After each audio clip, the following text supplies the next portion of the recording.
Let's start. परसों कहाँ hold किए थे? इन्वेंट्री टर्नओवर रेशियो देख लिया था अपन ने सब ने।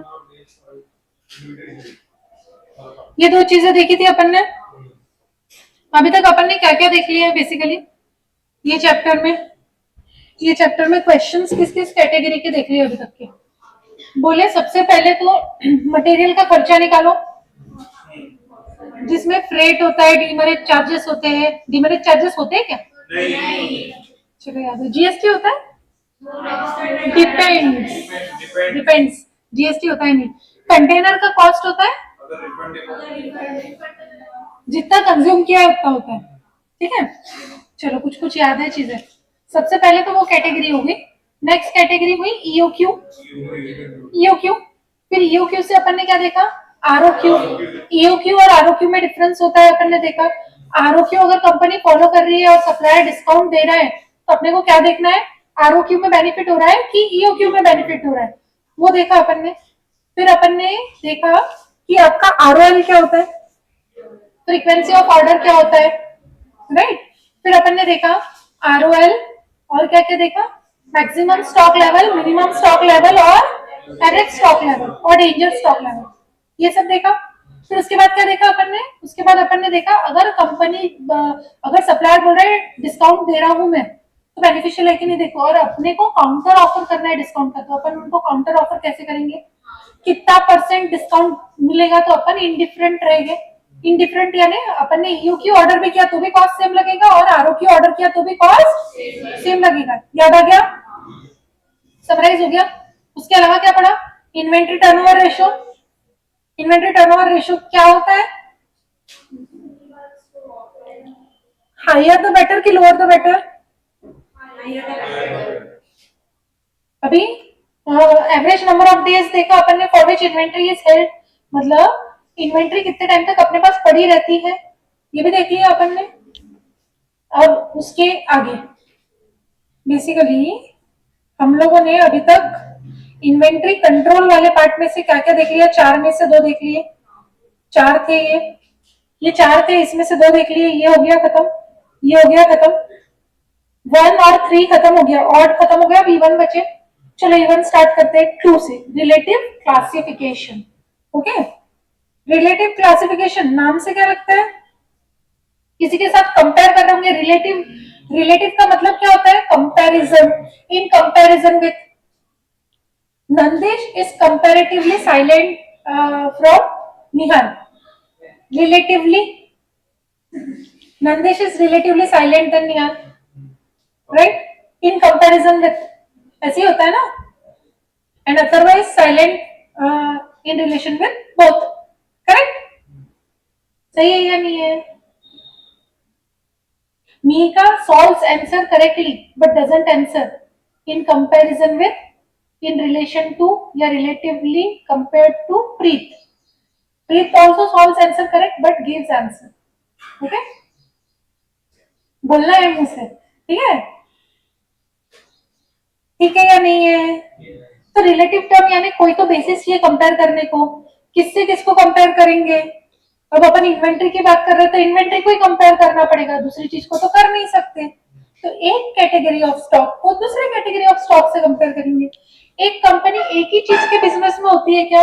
अगर कोई पेंसिल मैन्युफैक्चरिंग है यानी इलेक्ट्रॉनिक की मैन्युफैक्चरिंग कंपनी होगी, तो ये सिर्फ वो पेंसिल ही बनाएंगे क्या? जिंदगी भर एक ही चीज बनाते रहेंगे क्या? क्या बनाएंगे और साथ में और भी छोटी मोटी चीजें, चार्जर बनाएंगी,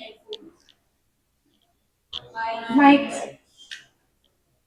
जैसे फोन मैन्युफैक्चरिंग कंपनी आईपैड्स बनाती है, टैब्स बनाती है, सिस्टम्स बनाती है, डेस्कटॉप बनाती है, हाँ या नहीं? है ना? तो एक कंपनी एक ही चीज में नहीं रहती है, मल्टीपल बिजनेस में रहती है। एक ही बिजनेस में रहेंगे तो डूब जाएंगे।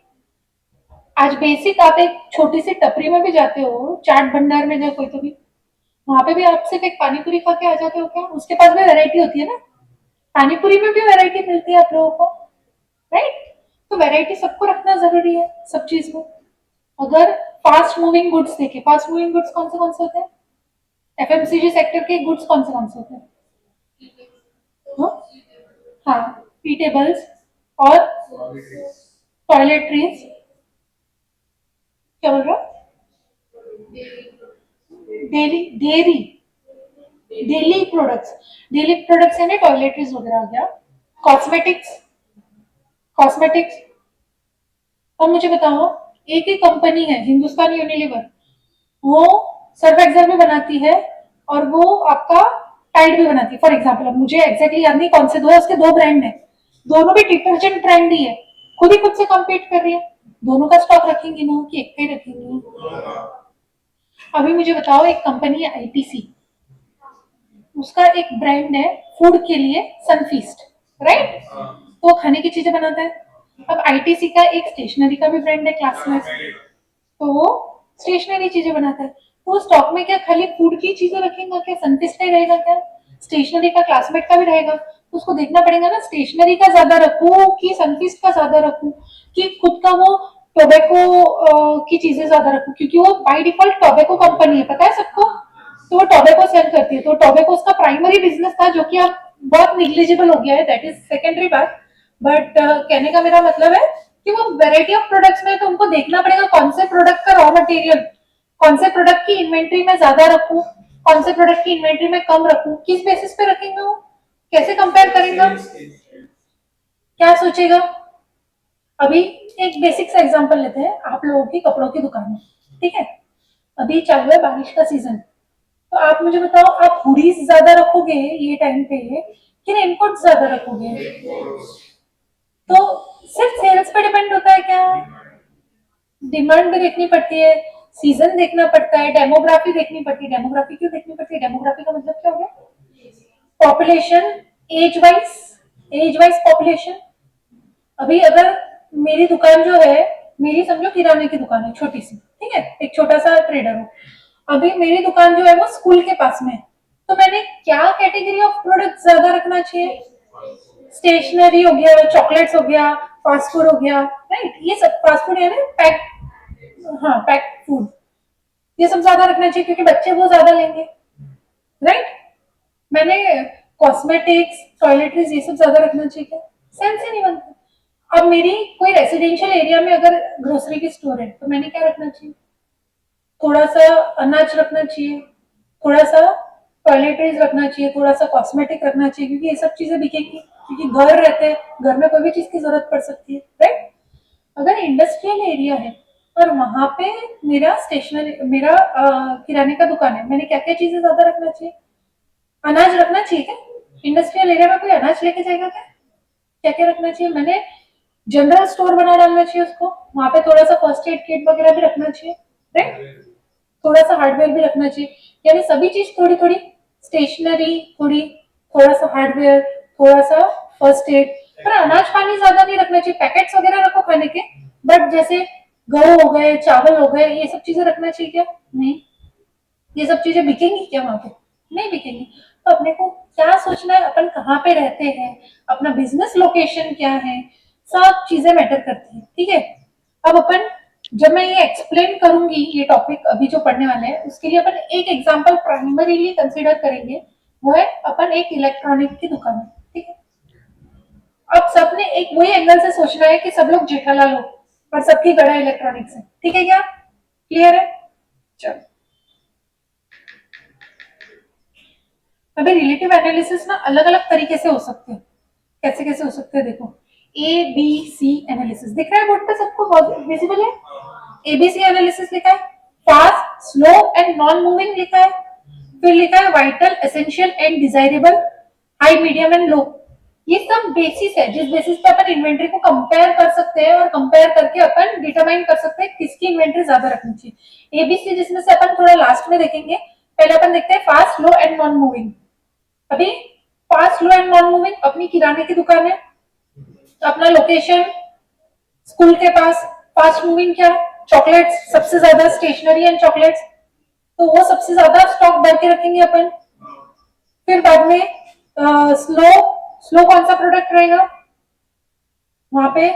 फर्स्ट एड का सामान, क्योंकि स्कूल के पास है, कभी बच्चे को लग गए तो कोई ले लेगा थोड़ा बहुत। Slow. Non moving, toiletries, toiletries non moving हो गई। सर्फ का पैकेट कोई ले जाएगा क्या बच्चे के?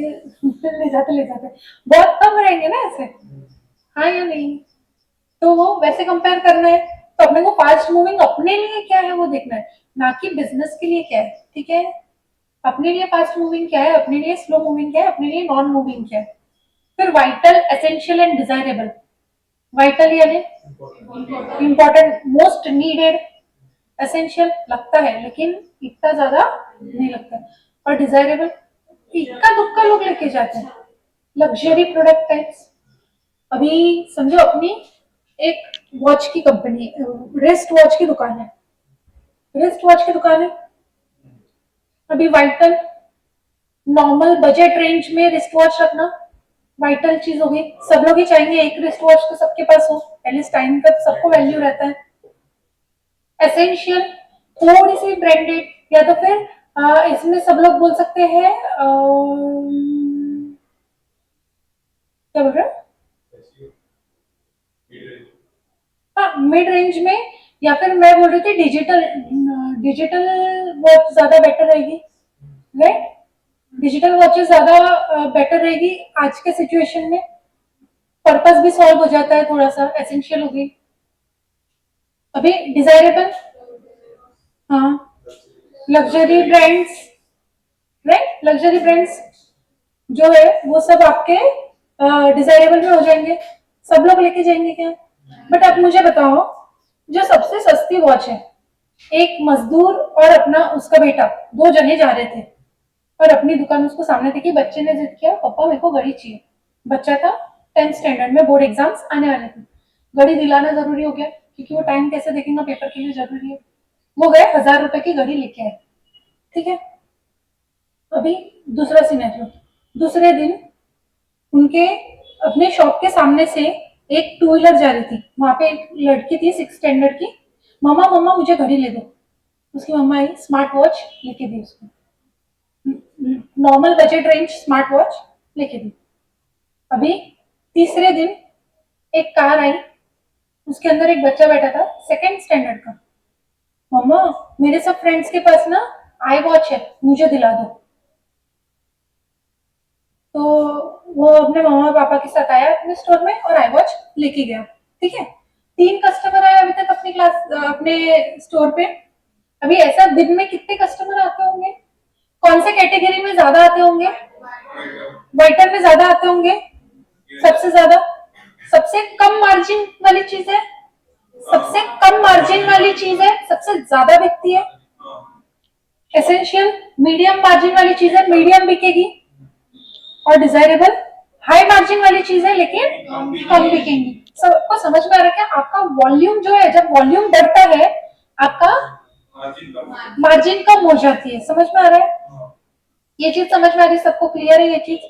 ये तो प्रकृति का नियम है ना, ये तो by default rule of the nature है।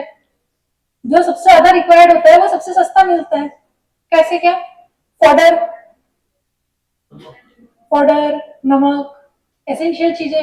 लगाएंगे क्या जीएसटी एसेंशियल चीजों पे, जैन बैच, कुछ तो आंसर करो, कर लिया ना जीएसटी। अच्छा मेरे को बताओ कैरमल पॉपकॉर्न पे कितना जीएसटी है। अरे जिसको नहीं भी पता है, न्यूज तो पढ़ी होगी ना सबने, कोई न्यूज नहीं देखते हैं क्या। एग्जैक्ट परसेंट नहीं पता बट हायर ब्रैकेट में है, सबको ये चीज पता है, हायर ब्रैकेट में कैरमल पॉपकॉर्न मंगाए तो बोले वो प्रीमियम प्रोडक्ट हो जाता। आपके नॉर्मल सॉल्टेड या फिर कौन सा होता है फ्लेवर, चीज पॉपकॉर्न रहा तो, चीज पॉपकॉर्न या आपका सॉल्टेड पॉपकॉर्न रहा तो क्या करेंगे, नॉर्मल थोड़ा सा हायर रेंज, मिड रेंज। और जो रास्ते पे पॉपकॉर्न फोड़ के पॉपकॉर्न बेचते हैं बहुत सारे लोग, उनसे लेंगे तो हॉकर्स से, उस पर जीएसटी है क्या, नो जीएसटी। ठीक है, क्लियर है क्या। तो डिपेंड करता है आप किस कैटेगरी ऑफ प्रोडक्ट ले रहे हो। अभी हाई मीडियम और लो क्या होता है, price of item of inventory. ज्यादा महंगा आइटम इन्वेंट्री का, मेरे को भी तो लाके रखने में ज्यादा पैसा अटक रहा है ना मेरा, ये चीज सबको समझती है। हाँ, मैं अगर कार का शोरूम हूँ, मैं अगर कार का शोरूम हूँ, मैंने स्पोर्ट्स कार कितनी रखना चाहिए अकोला में, हार्डली वन, एक रखना चाहिए खाली डिस्प्ले के लिए। जो भी आ रहा है जिसको स्पोर्ट्स कार में अगर इंटरेस्ट रहा तो डिस्प्ले के लिए एक तो रखना ही पड़ेगा, पर एक के ऊपर रखने की नीड है क्या, नो नीड, मत रखो, जैसे ऑन डिमांड मंगवा के देंगे, राइट। मुझे बताओ, फिर मुझे इनोवा कितनी रखनी चाहिए?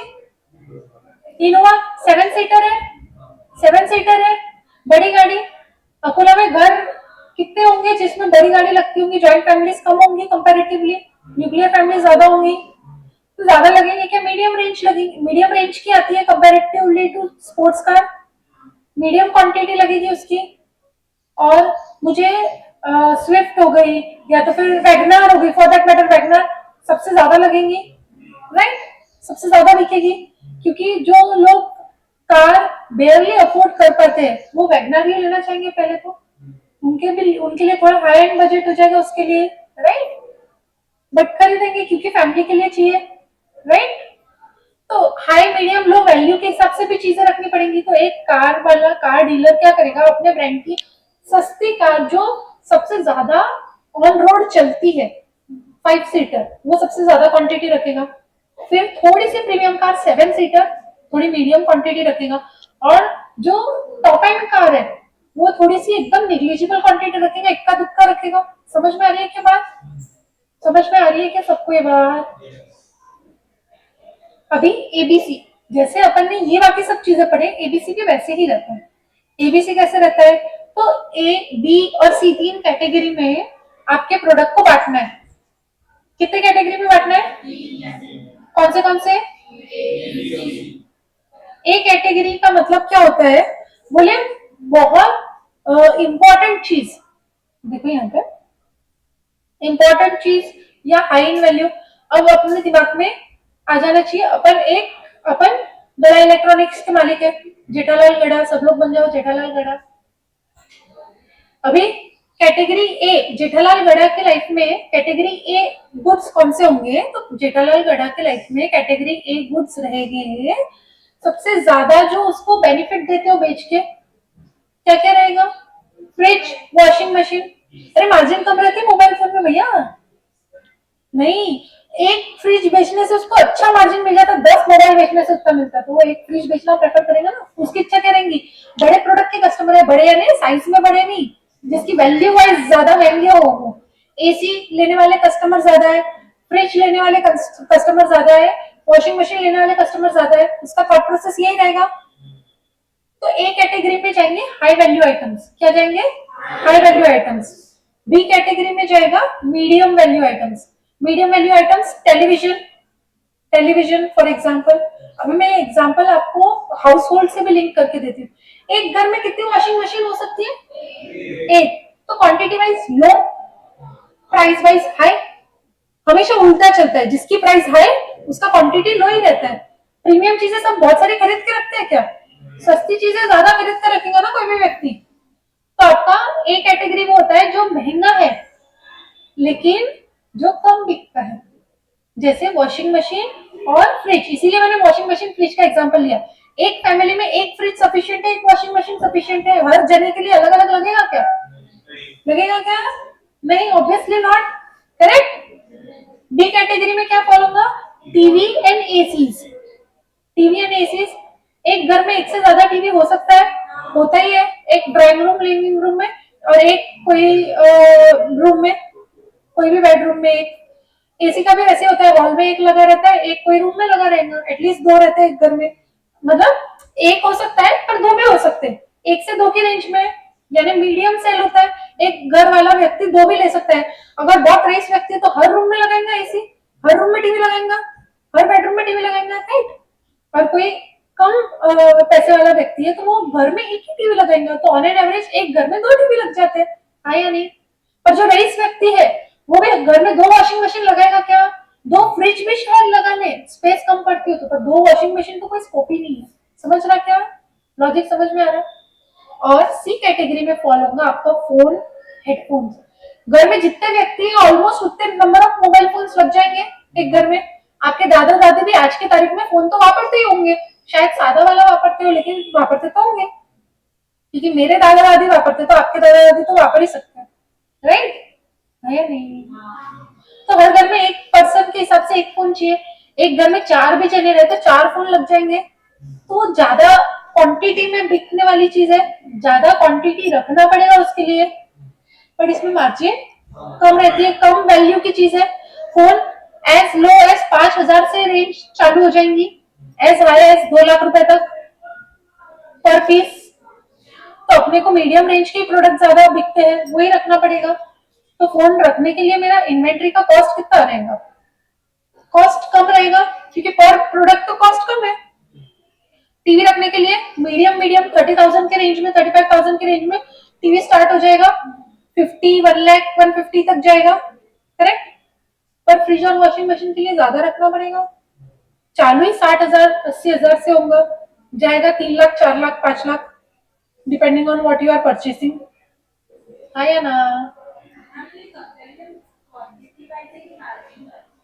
क्वांटिटी और प्राइस दोनों का, ए में लो क्वांटिटी हाई प्राइस, मेरे साथ बोलो, A category low quantity high price, B category medium quantity medium price, C high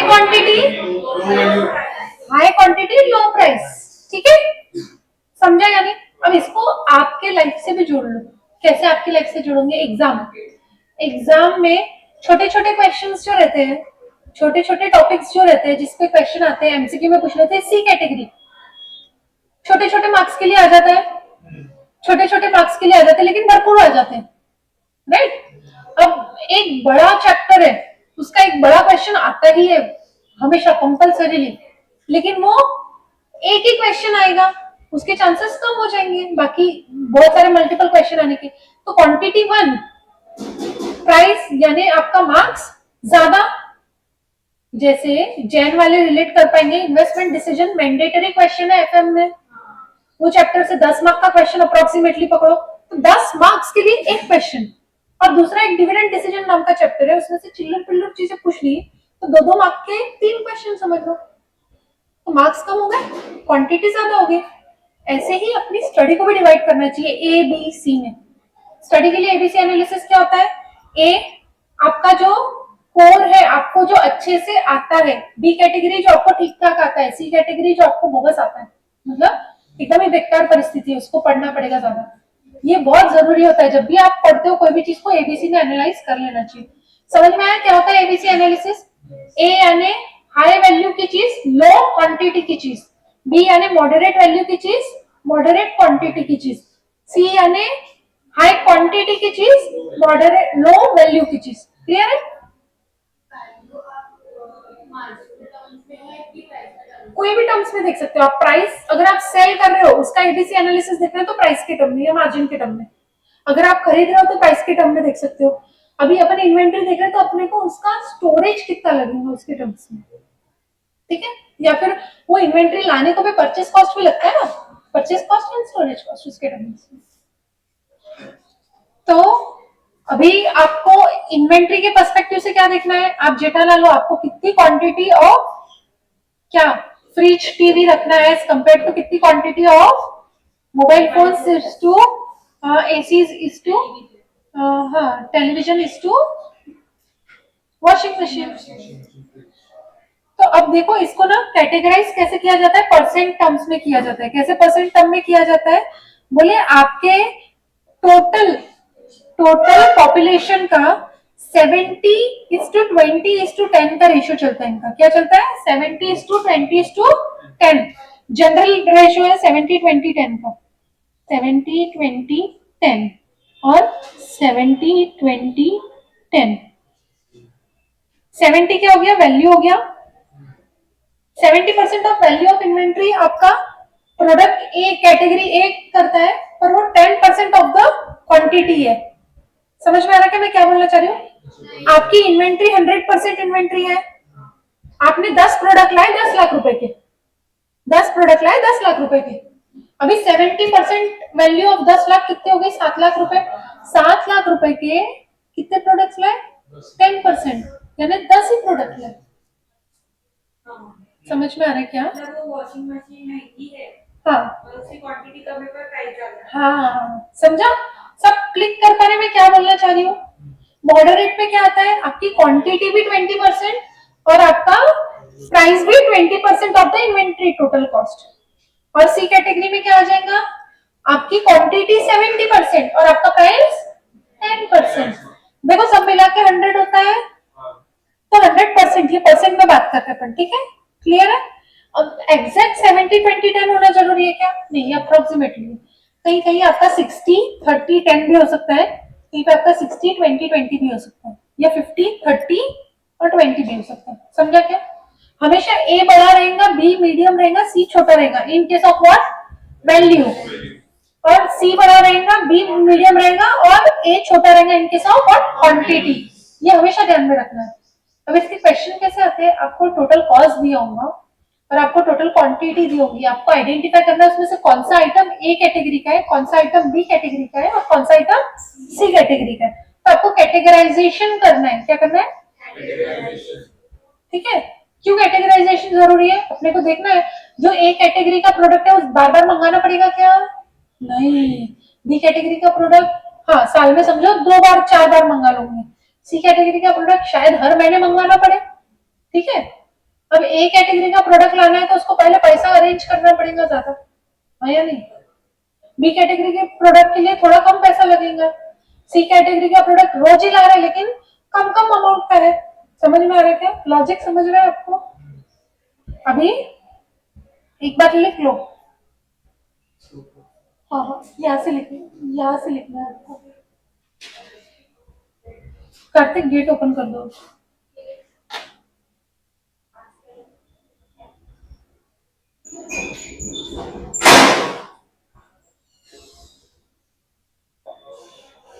लिखना चालू कर दो आप लोग।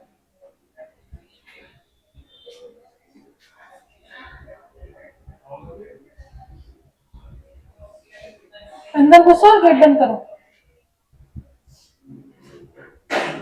आज के बाद कितने भी बजे क्लास छूटे, 11:15 के पहले अगर क्लास में दिखे नहीं तो क्लास में आना नहीं। समझे क्या? दो चीजें कंपलसरी रखना पहले पुलिस के रखना जाने नहीं देने का, फिर 2 एलिगेशन तो आप बोले क्लास है पुलिस से बात करो। गलती किसकी है? मेरी है। तो मैंने तुम्हारे लिए रुके रहना 15-20 मिनट उस चक्कर में। सर से बात करो, क्लास में ऐसे कैसे बात करो, झूठ बोल रहे हो और जानते लग गया। तो आगे वाली भी थी तो आते आते पेट्रोल खत्म हो गया भाई गाड़ी में, बंद कर देते यहाँ पे पेट्रोल पंप लग रहा है, क्लास से यहाँ तक है। एक चीज क्लियर कर लो, कुछ भी हो लाइफ में क्या करना जरूरी है? टाइम पे क्लास में रहना जरूरी है। चाहे फिर तुम क्लास में टाइम पे नाश्ता मंगवा के खाओ, ब्लिंकिट कर लिया करो, तुमको रोज नाश्ता करने जाना रहता। नहीं, मैं कुछ नहीं कर सकती बेवो चीज को।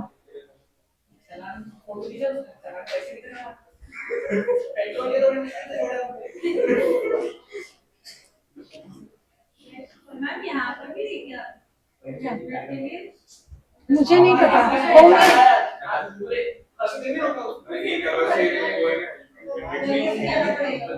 अरे ठीक है ना, अभी रिलैक्स करो। कौन कौन बहुत दूर से आता है? कहाँ से आते हो? हाँ? उमरी से आते हो? पड़ोस से आते हो मैंने सुना है। आउट ऑफ टाउन नहीं आपका? गीता में कैसे आते हो? रेगुलरली गांधी चौक से आते हो? अच्छा, वहीं पे पास में पुलेश्वर से? अच्छा, जवाहर नगर से।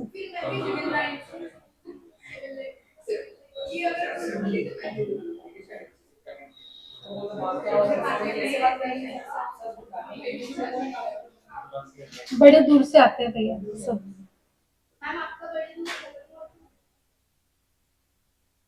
अभी टाइम है, अभी भी बाकी है मतलब।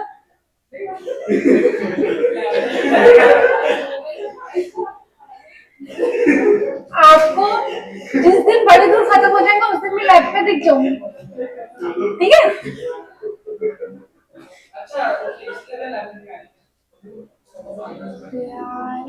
बोला है मैंने ऑलरेडी।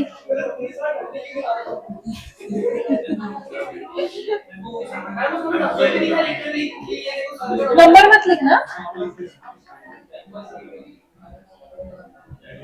कॉपी हो गया था ना आधा।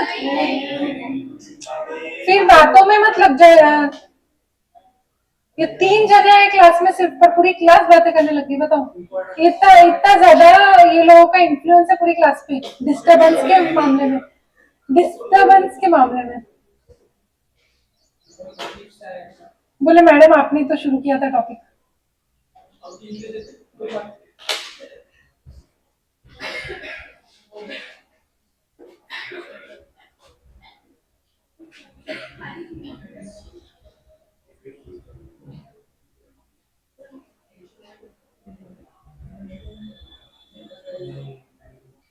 क्या हो गया?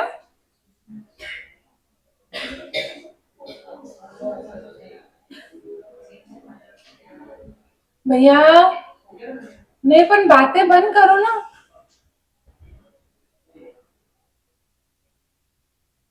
जो सीरियसनेस आपका सर की क्लास में रहता है वो सीरियसनेस मेरी क्लास में नहीं रहा, तो मैं अब कुछ भी नहीं करने वाली। डायरेक्ट अनाउंसमेंट ग्रुप में मैसेज, और वो भी नाम सहित, किस पर्सन का फोकस नहीं है, तो सारे पेरेंट्स को पता चलेगा, सिर्फ तुम्हारे नहीं, ये ध्यान में रखो। हाँ रिकॉर्ड आज की रिकॉर्डिंग भी हम क्या चलता है वो कैसे लगता है मैम ये परेशान होके हंसने लग जाए। नहीं हम टेन टू है जब इनसे समझ देते ये मोस्ट इम्पोर्टेंट।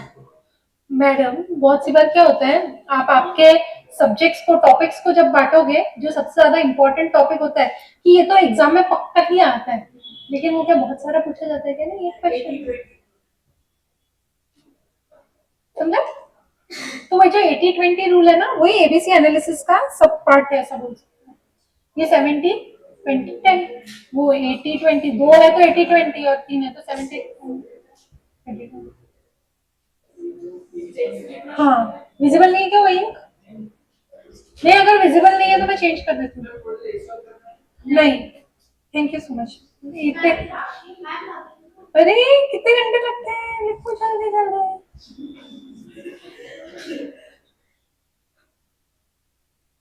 तुम लोग को नोट्स लिखवाने में मेरा आधा क्लास चला जाता है।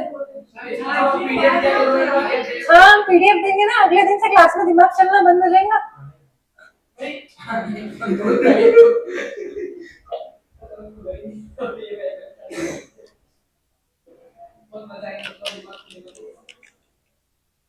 का क्लास है ना क्या बोली मैंने चाइनीज में? आप लोग पानी भरने गए थे जब? किसका, आपका या मेरा? नहीं, मेरा स्केड्यूल अलग है, आपका स्केड्यूल अलग है। तुम्हारा मुझे अभी नहीं पता, मुझे खाली तुम्हारा मेरा कोलाइडिंग स्केड्यूल पता है कि एफएम की क्लास है, और कॉस्टिंग की भी है 1 घंटा।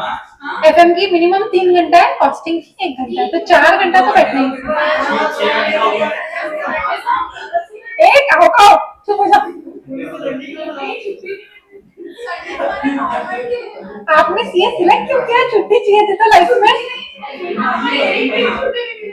Half day? आप कौन सी दुनिया में रह रहे हो? गवर्नमेंट जॉब कर रहे हो, हाफ डे चाहिए? बैंक में हो क्या, हाफ डे चाहिए? आप लोगों को पहले एक्सप्लिसिटली बोल दिया था डब्ल्यूसीएम चालू है, छुट्टी नहीं मिलेगा। अरे भाई मेरे देखो क्या दिक्कत। क्या इनसाइडर मिले कि 26 को क्लास है, 26 को आपकी ट्रिप जा रही है, 24 को बर्थडे है। मैं नहीं जा रही, मैं नहीं जा रही, आपको इनसाइडर इंफॉर्मेशन आधी अधूरी मिली है, मैं नहीं जा रही। हाँ?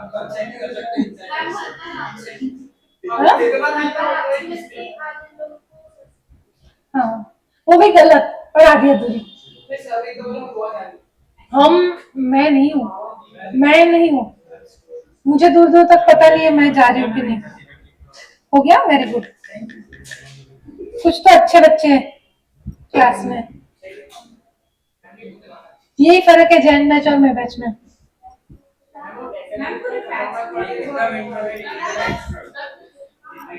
नहीं नहीं, पूरा एफएम का कबाड़ा होने का रीजन ही ये है। हमने कबाड़ा की है हम इतना खतरनाक एफएम पढ़ा हमने।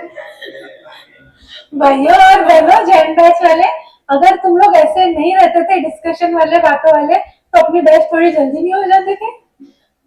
जल्दी बैच में क्या अच्छा एफएम पढ़ा। आपको एंटरटेनमेंट चाहिए, खाली 100 बात की एक बात।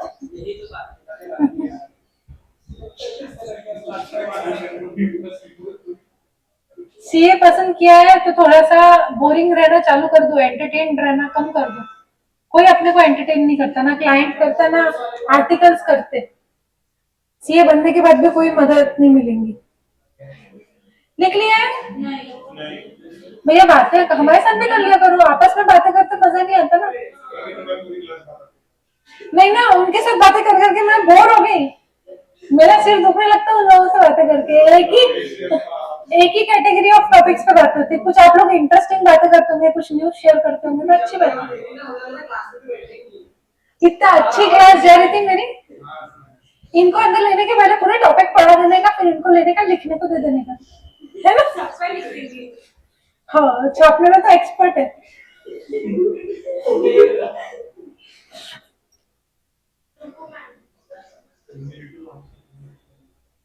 हाँ, cumulative value, cumulative quantity as a percent of total quantity, cumulative value as a percent of total value and category. Category कौन सी? एबीसी, जो अपन बनाएंगे। ये फॉर्मेट दिमाग में छप जाना चाहिए, ये फॉर्मेट दिमाग में छप जाना चाहिए, क्योंकि इसके बहुत सारे क्वेश्चन नहीं है। पर कभी पेपर में पूछ लिया तो फॉर्मेट याद नहीं रहा तो पूरा क्वेश्चन गड़बड़ करके आ जाएंगे तुम। ठीक है क्या?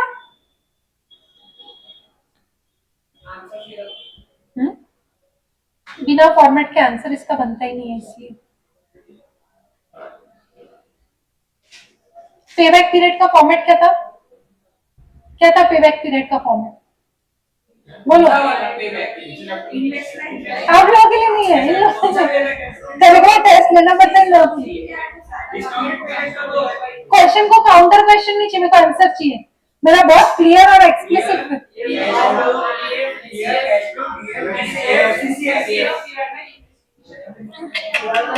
सब अलग अलग बोल रहे भाई, चुप हो जाओ। क्या पूछा मैंने क्वेश्चन में? पेबैक का फॉर्मेट पूछा मैंने। डिस्काउंटेड पेबैक बोला क्या मैंने? अगर सेम है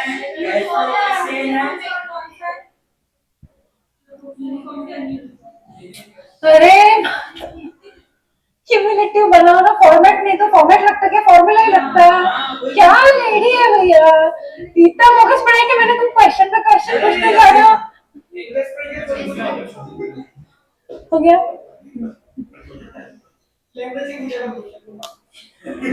मैं क्वेश्चन क्यों पूछ रही हूँ? इस टाइप का फॉर्मेट है उसका, इस टाइप का, यानी ईयर सीएफ, क्यूमुलेटिव सीएफ, याद आया कि सबको? वैसे ही यहाँ पे भी quantity, amount, cumulative quantity, cumulative value यानी क्यूमुलेटिव अमाउंट, फिर cumulative quantity as a percent of total quantity. Total quantity निकालने का, टोटल क्वांटिटी मतलब ये कॉलम का टोटल, और ये क्यूमुलेटिव क्वांटिटी की वैल्यू, उसका परसेंट फॉर्मेट। समझा के सबको? कैसे फिल करना है टेबल? टेबल फिल कैसे करना है समझ में आ रहा है क्या? सबके दिमाग में जा रहा है क्या?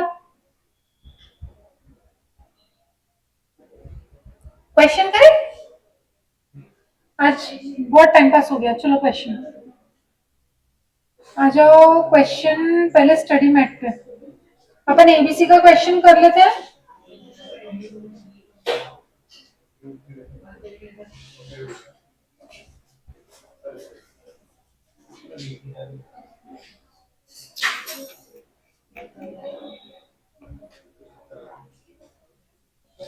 पेज नंबर 2.37 2.37 ओपन करो। कौन कौन बुक नहीं लाए? हाँ, किस खुशी में लाते नहीं हो? चलो, illustration 8. From the following details, draw a plan of ABC selective control. ABC नाम आ गया मतलब समझ जाना ABC एनालिसिस का है, कोई भी लैंग्वेज में लिखा हो, ठीक है? समझ में आ रही है क्या बात? आइटम यानी ये अलग अलग आपके इन्वेंट्री के प्रोडक्ट्स है, अलग अलग प्रोडक्ट्स है। बोले पहला जो है वो सैमसंग का टीवी है, दूसरा जो है वो आपका आईफोन है, तीसरा जो है वो आपका सैमसंग का फोन है, चौथा जो है वो आपका हायर का फ्रिज है, पांचवा जो है वो आपका क्या है? काय की वॉशिंग मशीन है, काय की भी पकड़ लो, वर्लपूल की वॉशिंग मशीन है, एलजी की, समझ में आ रहा है? अपन सब जेठालाल खड़े हैं, याद आ गया? लाइफ में भूलना नहीं। यस, गड़ा इलेक्ट्रॉनिक्स संभाल रहे हैं अपन अभी। गड़ा इलेक्ट्रॉनिक्स का वेयर हाउस जाके अपन स्टॉक काउंट लिए, ये सब अपने को इन्फॉर्मेशन मिली। ठीक है क्या? अभी देखो इसको सॉल्व कैसे करना है, पहले तो आप फॉर्मेट बना लो आंसर का। ये काय में लिखोगे? हाँ, एक क्वेश्चन अंडरस्टैंडिंग का लिखो, फॉर्मेट लिखो, इलस्ट्रेशन 8 लिख के आगे फॉर्मेट लिखो। क्या फॉर्मेट लिखोगे? नियाल बोलो, क्या क्या हेडिंग दोगे? थोड़ा जोर से भैया।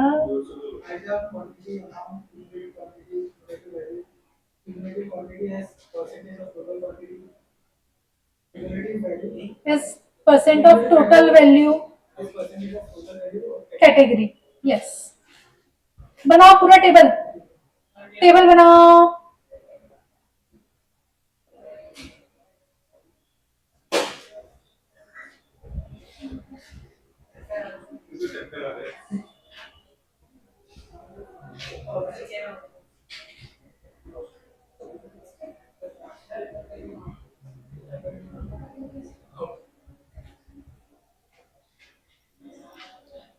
लिख लिया सबने? हेडिंग्स लिख ली क्या? भैया थोड़ा फास्ट फास्ट लिखो, सिर्फ आपको नहीं बोल देना। हाँ, क्या हो गया भैया, बातें क्यों चल रही है इतनी, समझ में नहीं आ रहा। हो गया सबका, हो गया फॉर्मेट लिखना। हाँ, अभी सबसे पहला कॉलम कौन सा है?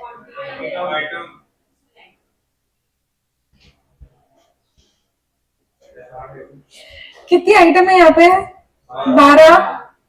अब इसको लिखते कैसे, पहले अंडरस्टैंड कर लो क्वेश्चन सॉल्व कैसे करना है, फिर क्वेश्चन सॉल्व करो। ठीक है, तो पेन्स डाउन, पेन्स डाउन, ध्यान पूरा बोर्ड पे। अभी मेरे साथ साथ सब लोग पढ़ेंगे। यहाँ पे अपन पहले रैंक देंगे। क्या देंगे? रैंक। किस बेसिस पे रैंक जाता है?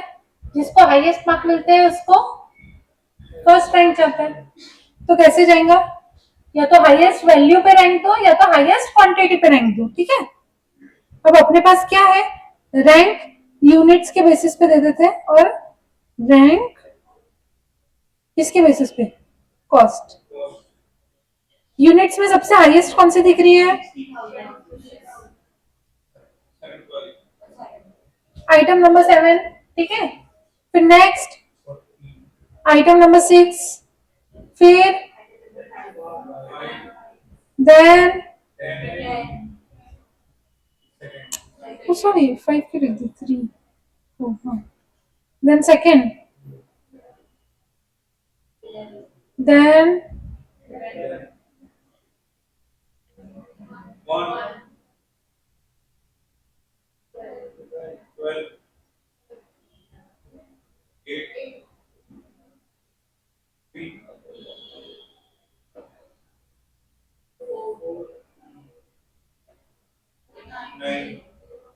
बेसिकली अपने को यूनिट्स को डिसेंडिंग ऑर्डर में अरेंज कर दिया अपने यूनिट्स को, राइट? यूनिट्स को डिसेंडिंग ऑर्डर में अरेंज कर दिया, ये सबको समझा क्या? लेकिन अगर यूनिट्स जिसका हाईएस्ट, वो कौन सी कैटेगरी में जाता है? सी। अपने को एबीसी करना है या सीबीए करना है? तो कॉस्ट पे जाओ, कॉस्ट बताओ किसका सबसे हाईएस्ट कॉस्ट है? तो इसको नंबर 1। नेक्स्ट, नेक्स्ट, ये वहां पर लिया। फिर देखो थर्ड, थर्ड, अच्छा third, then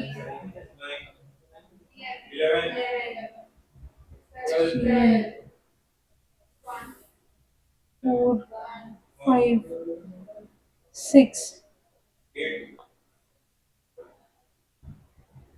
7,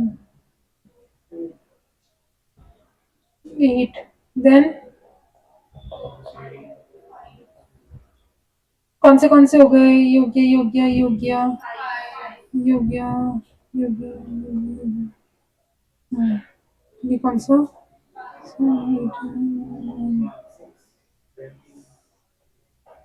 then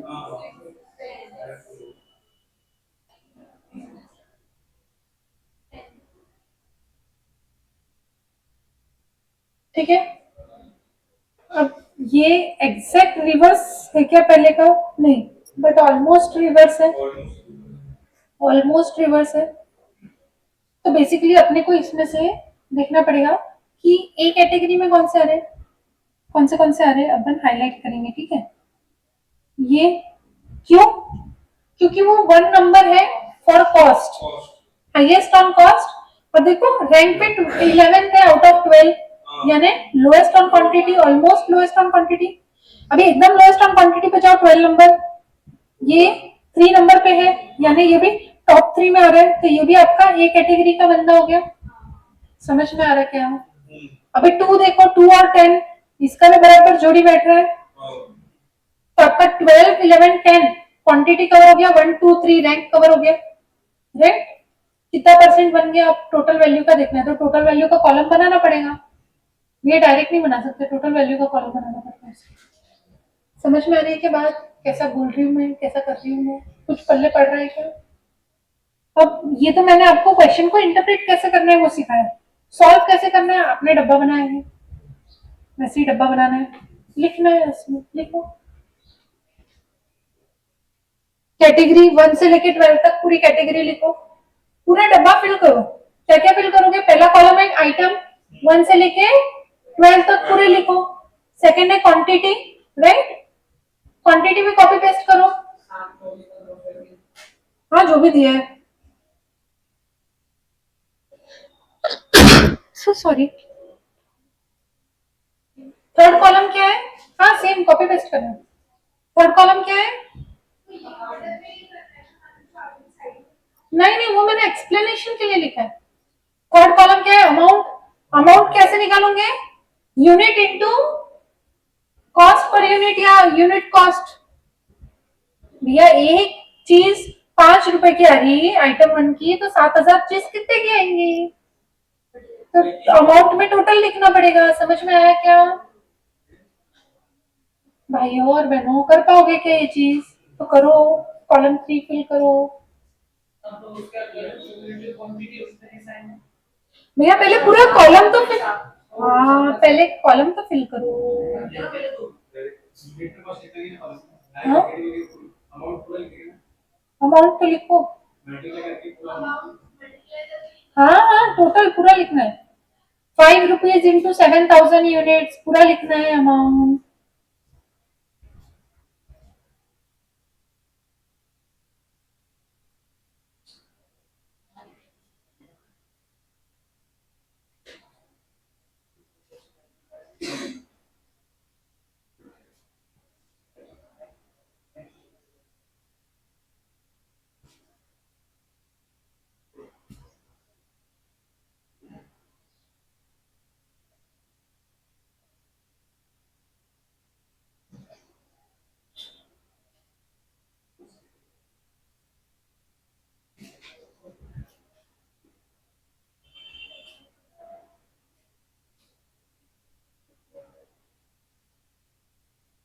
next column क्या है? Cumulative quantity, right.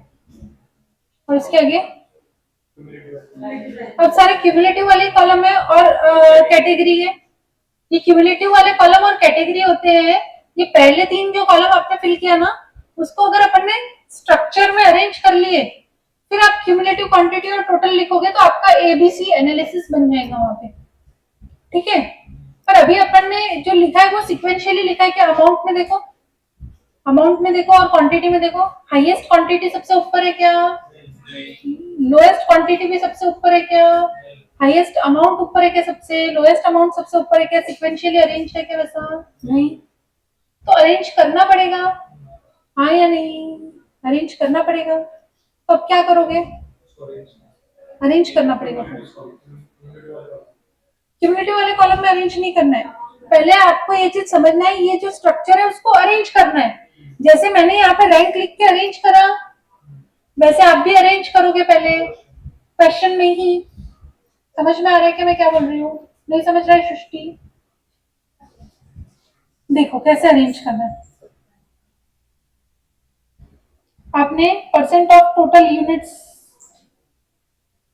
आपको क्यूमुलेटिव लिखा है, मैंने क्या लिखा है? क्यूमुलेटिव परसेंट ऑफ क्वांटिटी और क्यूमुलेटिव वैल्यू लिखा है क्या?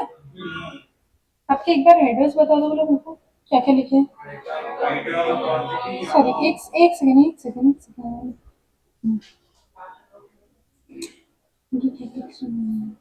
हाँ, क्वांटिटी नंबर है, क्वांटिटी है, अमाउंट है, देन क्यूमुलेटिव क्या है? हाँ देन अभी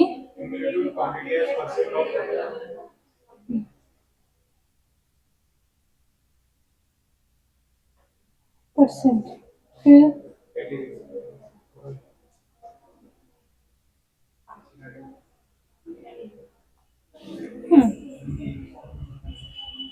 अभी नंबर क्वांटिटी अमाउंट आपने फिल कर लिया है। हाँ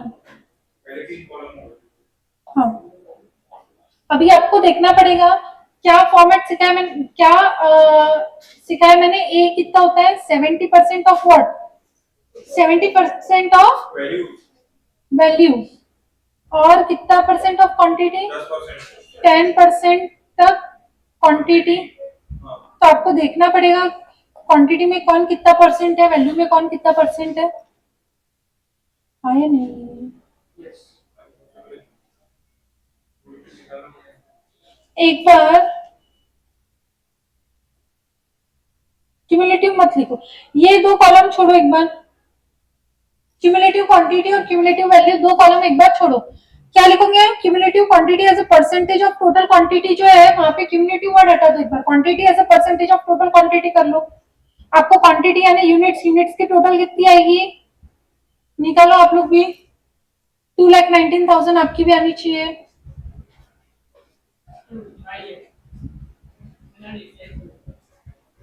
अभी जो 7,000 है वो कितना परसेंट है 2,19,000 का?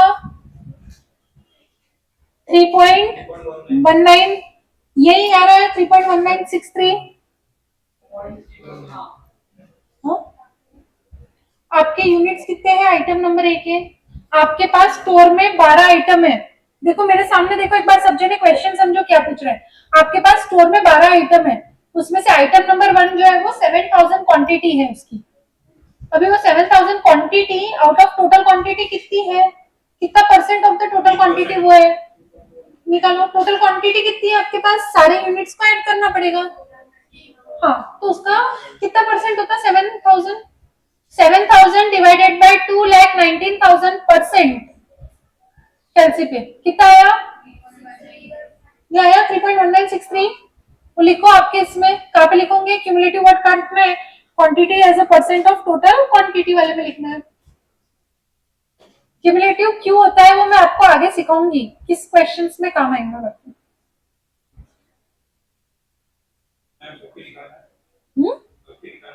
हाँ सबके निकालना है, उसी से तो अपने को पता चलेगा कि टोटल क्वांटिटी में सबसे कम परसेंटेज में कौन सा फिट हो रहा है, हाँ या नहीं। अपन ने वहां पे जो रैंक लगाया वो भी तो वही बेसिस पे लगाया ना रैंक, क्वेश्चन में स्टार्टिंग में। ध्यान में आ रहा है क्या सबको?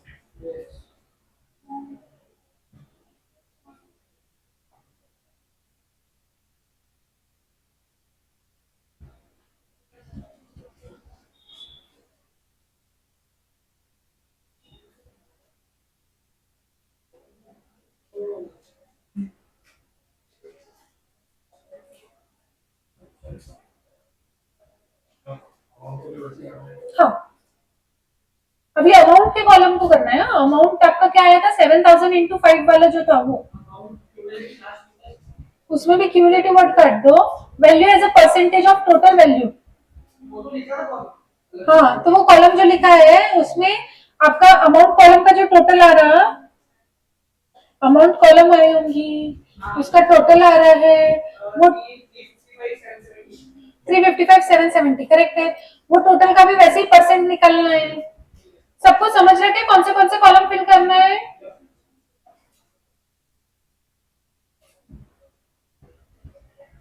हो गए? उसके बाजू वाला भी अमाउंट का भी वैसे ही करना है। टोटल लिखो पहले, कितनी आई आपकी? 355,770। उसकी नहीं, अमाउंट की पूछ रहे हैं ये लोग। आप वो मत, वो तो 100% ही है ना, उसका अगर गलत आ रहा है तो फिर आपकी गलती हुई है। वो तो 100% ही होना चाहिए ना, बियॉन्ड 100% कैसे होगा? 355,770 उसका परसेंटेज निकालो आगे, अमाउंट कॉलम में 355 नहीं आ रहा है आपका, चेक करो, वापस करो कैलसी पे। सब जने अपनी अपनी अमाउंट चेक करो। 35,000, 72,000, 15,000, 13,200, 57,000, 20,000, 12,000, 10,500, 2,400, 11,600, 81,650, 25,420। आई क्या सबकी अमाउंट? आया टोटल, फिर परसेंटेज।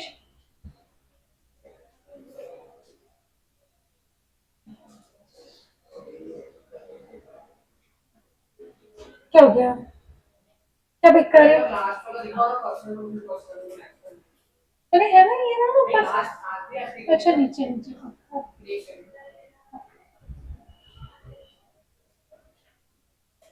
अथर्व हो गया? अभी कैटेगरी में क्या फिल करोगे उसके आगे? अभी दो कॉलम सबके इसमें बचे हुए हैं। आफ्टर दैट एक बार हो जाने दो सबको। हाँ हाँ कर लो कर लो कर लो कर लो, क्विकली कर लो।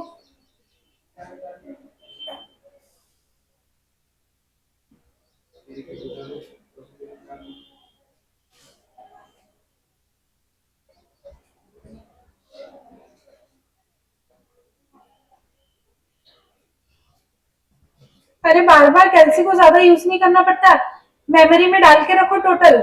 आपका नंबर टाइप करो divided by MRC, number type करो डिवाइडेड बाय एमआरसी, परसेंट का सिंबल, क्विकली हो जाता है। कैलसी की ट्रिक्स सीख लो सब लोग, कैलसी कम यूज करके आंसर जल्दी आना चाहिए।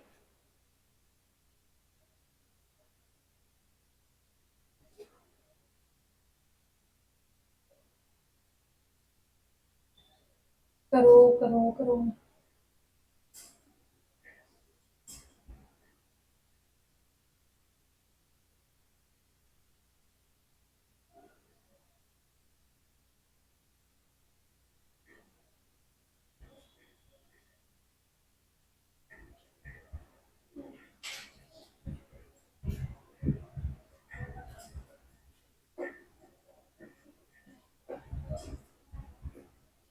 कितनों का हो गया?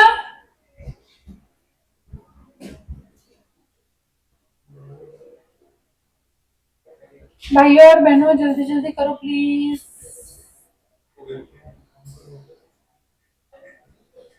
अरे भैया यहाँ पे ये उससे क्या कंपेयर कर रहे हैं, आंसर में देखो ना, ये रहा ना लास्ट बटन कॉलम में।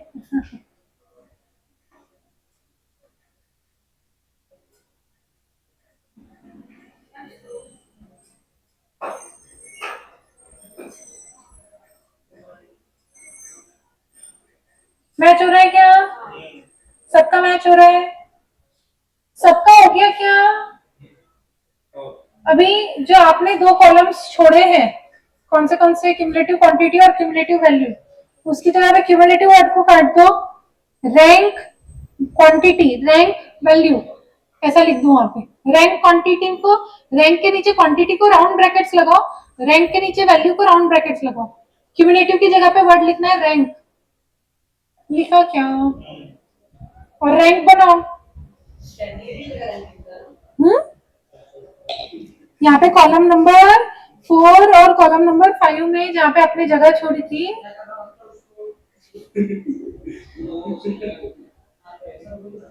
रैंक कैसे जाएगा? जिसका परसेंटेज हाईएस्ट वो फर्स्ट रैंक, जिसका परसेंटेज लोएस्ट वो। अब ये भी सिखाना पड़ेगा क्या? हाँ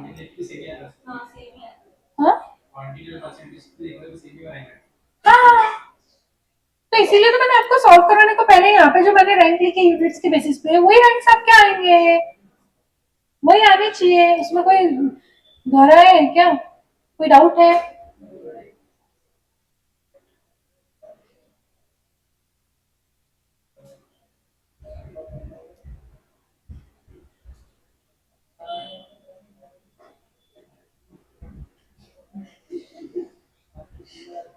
ये अमाउंट वाला रैंक मैच नहीं करेगा भला, ये मत लिखना कभी कॉपी करके, क्योंकि क्वांटिटी अलग अलग है। रेट किसने लिखा, किस खुशी में? आपने तो बोला अरे भैया मैंने बोला यूनिट्स का सेम आएगा, क्वांटिटी का सेम आएगा, अमाउंट और यूनिट, रेट का और यूनिट का अलग अलग होगा ना भैया। ये यूनिट कॉस्ट है, अपन अमाउंट का निकाल रहे हैं, फर्क है ना। अमाउंट का खुद से तो भी निकालो, एक तो खुद से करो, क्वांटिटी का हो गया ना, अमाउंट कॉलम को देख के अमाउंट का निकालो भैया, थोड़ा सा मेहनत कर लो। कौन कहाँ अटक गया?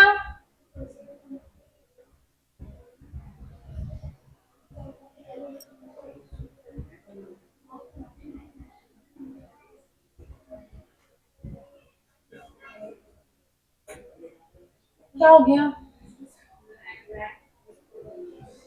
रैंक कैसे निकालना है? अच्छा,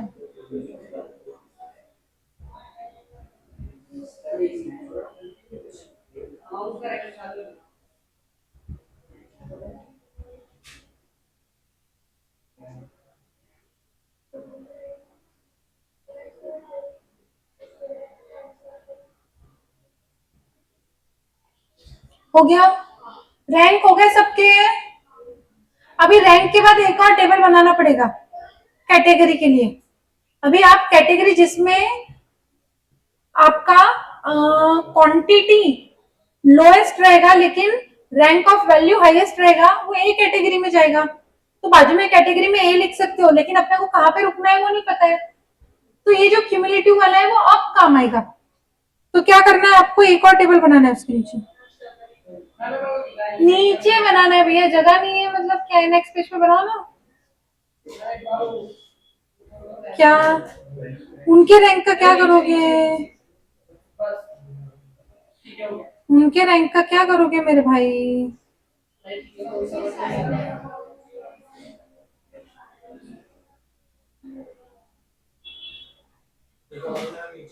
हम्म, हाँ ये टेबल बनाना है।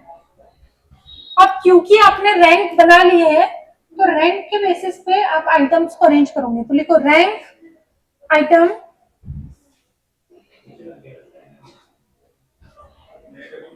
हाँ,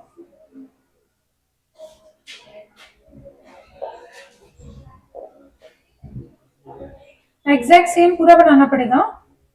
rank item percent of total units, cost percent of total cost. Upon units का कॉलम क्यों नहीं बनाए?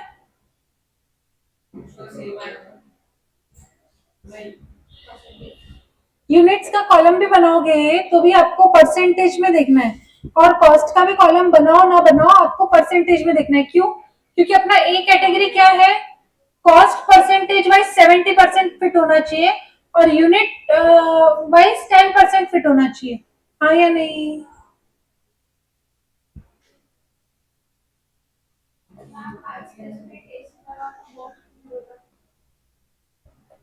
ओके,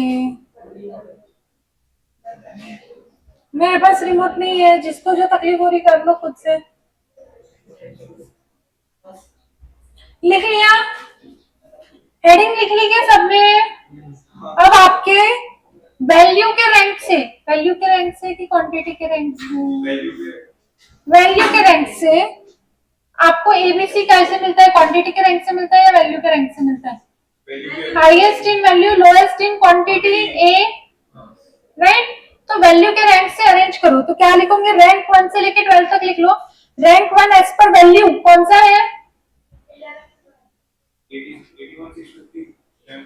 हाँ, तो वैसे आपको लिखना है। आपके रैंक वाले कॉलम में 1 से लेके 12 तक लिखो, रैंक वाले कॉलम में 1 से लेके 12 तक लिखो। अरे रैंक ये रहे ना मैडम, बोलो 4, 2, 7, 8, 3, 6, 9, 11, 12, 10, 1, 5 ये बोर्ड पे थे इसलिए मैंने चेक नहीं करवाई। यूनिट्स के मैंने निकाल के दी थी, अमाउंट के इन्होंने निकाल दिए थे। क्या गड़बड़ किया भैया रैंक में? क्या मालूम, कुछ तो गड़बड़ होगी। मैच हुए क्या? चेक कर लो, ऊपर से चेक कर लो पहले। चेक करो, जिन्होंने जिन्होंने रैंक चेक नहीं किया प्लीज चेक करो।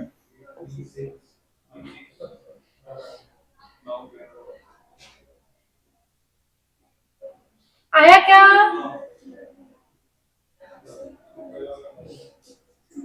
रैंक किसके किसके मैच नहीं हुए हैं? और किसके मैच नहीं हुए हैं? आप दोनों के नहीं हुए हैं। क्या गड़बड़ करे क्या बता बीच बीच में। और किसके नहीं हुए हैं?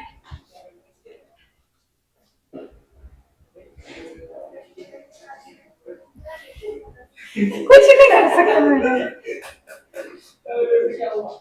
सारा चीजें याद रखेंगे।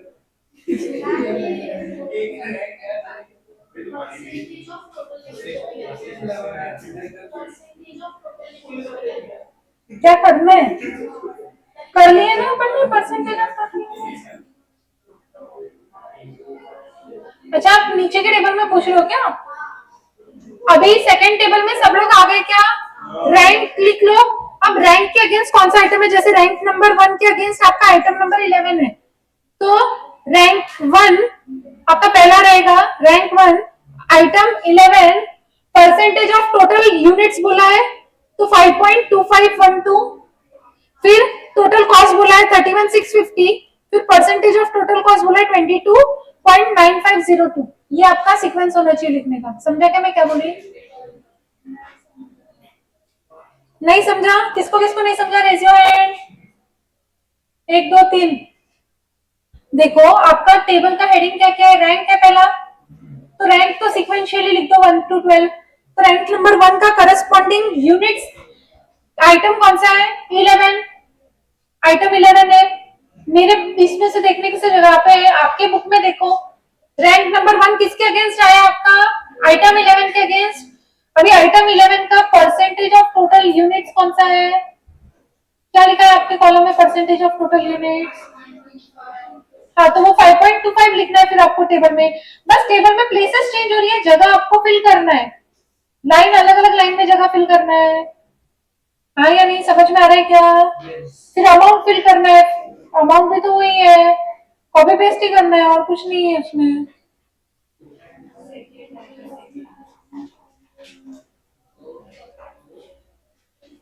ग्यारह दो पाँच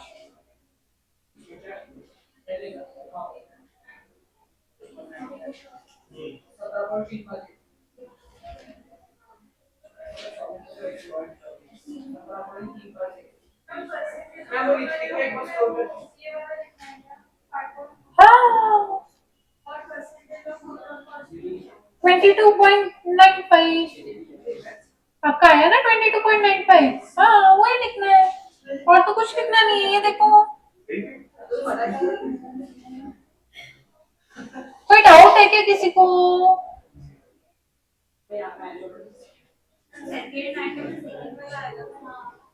हाँ सेकेंड आइटम है, सेकेंड के लिए सेकेंड आइटम है।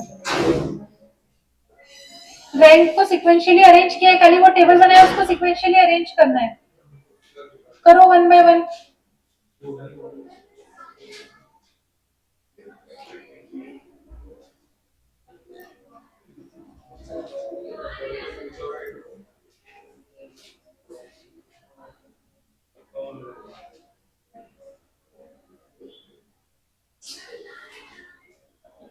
क्या हो गया? परसेंटेज में अमाउंट लिखिए।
हो गया क्या टेबल फिल पूरा?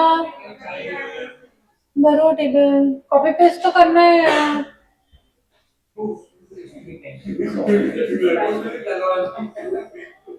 कॉपी पेस्ट तो करना है यार। आगे पीछे बनने हो गए, मैं कुछ नहीं कर सकती।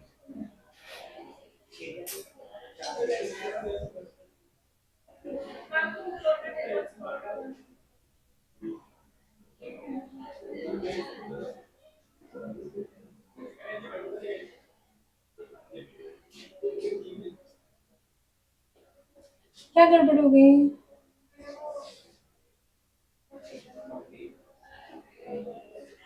टेबल पूरा ही गड़बड़ हो गया।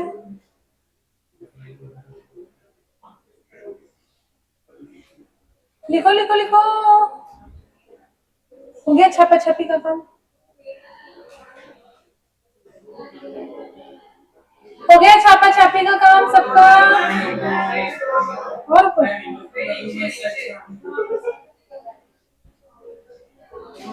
सबका छापा छापी हो गया क्या? देख देख के लिख रहे हो क्या? क्यों?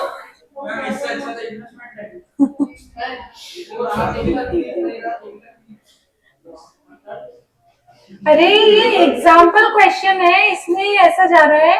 अपना अपन जब क्वेश्चन सॉल्व करेंगे ना क्वेश्चन बैंक का, तो आपको एकदम प्रॉपर जमेगा, क्योंकि ये एग्जाम्पल क्वेश्चन है। इसमें आधा अधूरा डेटा थोड़ा सा ऐसा कॉम्प्लिकेटेड, थोड़ा सा वियर्ड, थोड़ा सा पेशेंस लाइफ में। छापा छापी हो गई क्या सबकी? करो यार, छापा छापी करो प्लीज।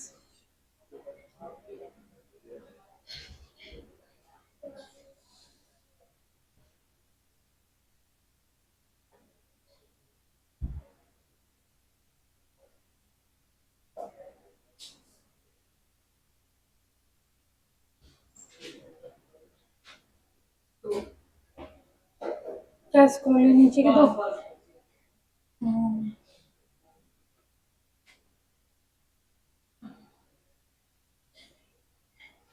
हो गया क्या भाई? थोड़ा जल्दी, मेरा आज का टारगेट कंप्लीट नहीं होगा तो मैं बिठा के रखूंगी।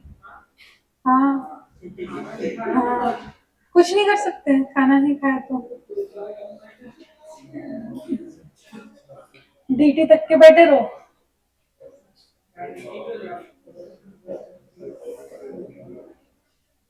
हो गया क्या? अरे यार हो तो बोलो अच्छे से प्लीज। Yes. हाँ थैंक यू सो मच, हाँ बोलने के लिए। अभी देखो, आपको मैंने क्या बोला है, जो 70% तक आपका क्या होता है वैल्यू, और यूनिट्स में 10% तक। अब ये एक क्वेश्चन है जिसमें ना 70% पे बैठता है ना 10% पे बैठता है, तो इसमें ये एग्जाम्पल क्वेश्चन है, इसलिए इन्होंने कट ऑफ लिया है ऐसा। बोले 50,000 के ऊपर का कोई आइटम है तो वो ए कैटेगरी में बैठेगा, 15 से 50,000 का कोई आइटम है तो बी कैटेगरी में बैठेगा, और 15 के नीचे का कोई आइटम है तो सी कैटेगरी में बैठेगा। ये एग्जाम्पल है इसलिए इन्होंने लिया है। एग्जाम में क्या करोगे? एग्जाम में दो चीजें है, एक तो एग्जाम में ये दिया हुआ आता है आपको कैटेगरी एबीसी कौन से वैल्यू तक रहेगा। ये जो उन्होंने बेसिस सिलेक्टिव किया है ना, ये पूरा डब्बा आपको पेपर में दिया हुआ है क्वेश्चन में। क्लियर है क्या सबको? तो आपके लिए ये इजी हो जाएगा। कैसे इजी हो जाएगा? आपको देखना है जिसकी जिसकी कॉस्ट अबाउ 50 दिख रही है वो सब ए कैटेगरी में डाल दो, जिसकी जिसकी कॉस्ट 15 से लेके 50,000 के बीच में दिख रही है उसको बी कैटेगरी में डाल दो, जिसकी जिसकी कॉस्ट बिलो 15,000 दिख रही है उसको सी कैटेगरी में डाल दो। क्लियर है क्या? अभी यहाँ पे क्या है, यहाँ पे इन्होंने नहीं दिया है, तो अपने को जहां जहां नहीं दिया रहेगा पेपर में भी कहीं पे हो सकता है ना दिया हो, पर वो केस में आपका एग्जैक्ट 70% फॉल होता है। कैसे? तो मैंने इसीलिए वो टेबल में आपको बनवाया था cumulative quantity, cumulative value और cumulative quantity and percentage as a part of cumulative value and units. क्यों?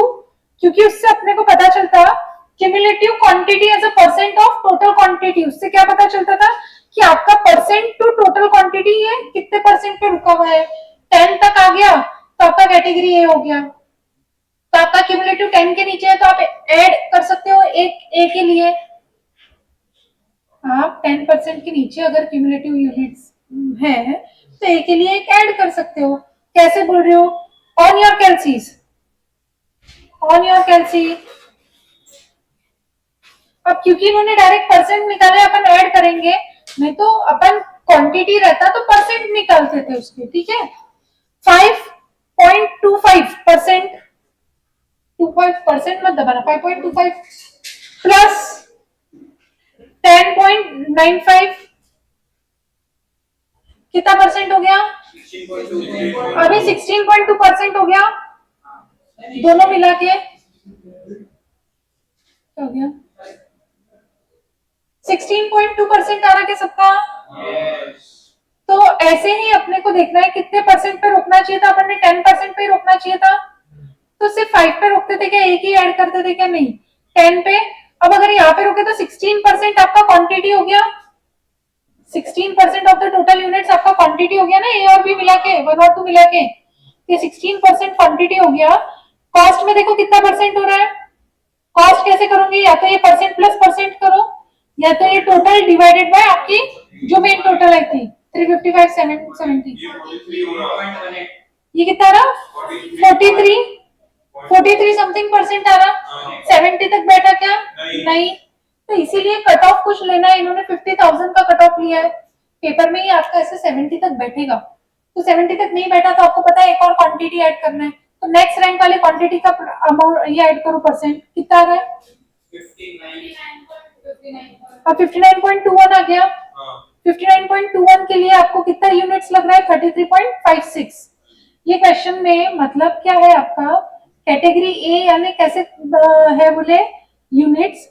कैटेगरी ए ऐसे प्रोडक्ट्स है बोले जो 59 यानी approximately 60% of the cost handle कर रहे हैं, लेकिन 33% ऑफ योर क्वांटिटी हैंडल कर रहे हैं. समझ में आ रहा क्या? समझ में आ रहा क्या बोलना चाह रही हूँ? तो आप पहले 3 के बाजू में कैटेगरी में ए लिख दो. अब कैटेगरी बी के लिए क्या करोगे? उसके नीचे के टोटल मारते जाओगे. करो कितने टोटल? अप्रोक्सीमेटली सेम सेम आना चाहिए, 20-20 के आसपास. तो दिस प्लस दिस करो, दिस प्लस दिस करो, बार बार ऐड करते जाओ. कितने पे बैठ रहा है?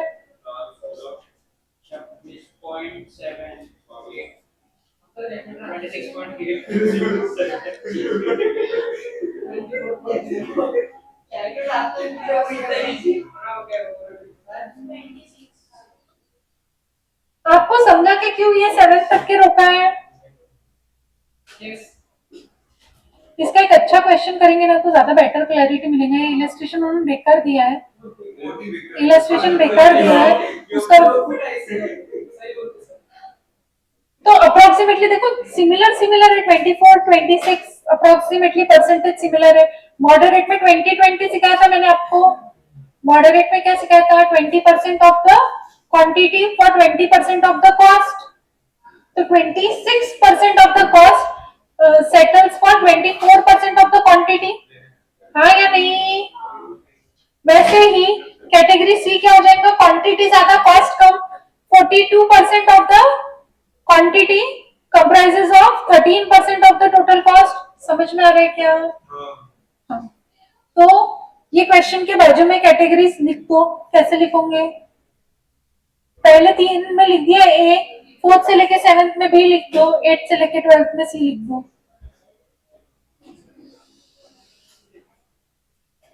क्योंकि ये लिख लिया है आप लोगों ने. क्वेश्चन बैंक ओपन कर लो. अभी मेरी क्वेश्चन में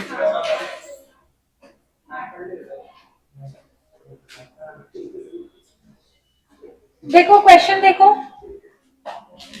question bank question number 4 page number 4. TS Limited is suffering from material deterioration and finds that valuable stocks are not properly stored. The company furnishes following information. क्या क्या data दे रहा है? Serial number, यानी ये कोई तो इसके बेसिस पे अपन आइटम को कैटेगराइज करेंगे.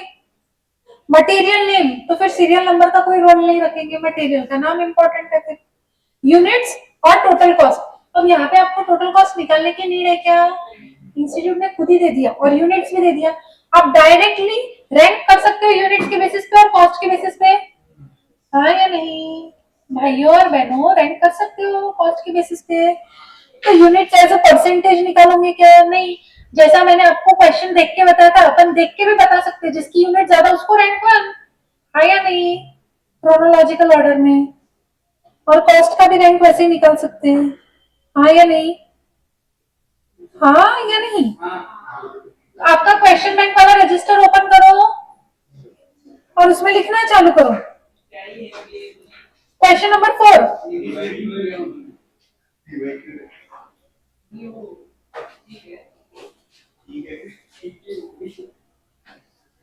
हेडिंग दोगे रैंकिंग. रैंकिंग हेडिंग भी मैं जो हेडिंग मैं लिख रही हूँ बस वही आएगा. ठीक है. रैंकिंग हेडिंग में पहले तो material name, quantity, amount, rank as per amount. बस इतने ही कॉलम बनेंगे. कितने कॉलम? 4. क्या क्या आएगा? Material name, quantity, amount, rank as per amount. Material name, quantity और अमाउंट कहां से कॉपी पेस्ट करोगे? बेसिकली यही, ये मैंने सीरियल नंबर का कॉलम कट कर दिया और यहाँ पे एक रैंक अमाउंट ऐसे ऐड कर दिया. यही कॉपी पेस्ट करो पूरा. MAMBCDEFGH 8.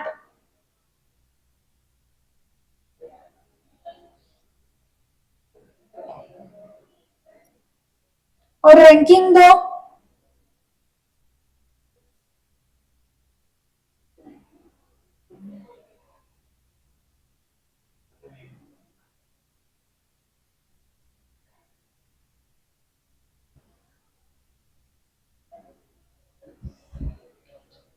रैंकिंग दे दी.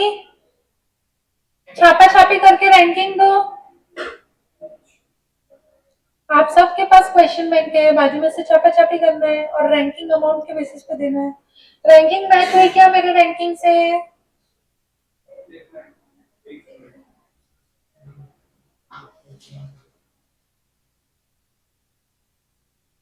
हो गया. ये आपका प्राइमरी टेबल होता है. क्या कौन सा टेबल होता है? प्राइमरी टेबल, जिससे अपन सीक्वेंस देख लेते हैं. कौन से सीक्वेंस पे अपने को नीचे लिखना है. क्लियर है क्या? समझ में आ रहा है क्या यहाँ तक की सबको सब बात? हाँ. अभी अपना सेकंड टेबल के लिए क्या बनेगा? ये हो गया सबका, ये टेबल कंप्लीट हो गया. अभी सेकंड टेबल बनाना है सबको. ठीक है. अब वापस एक बार सब जने बोर्ड पे देखेंगे.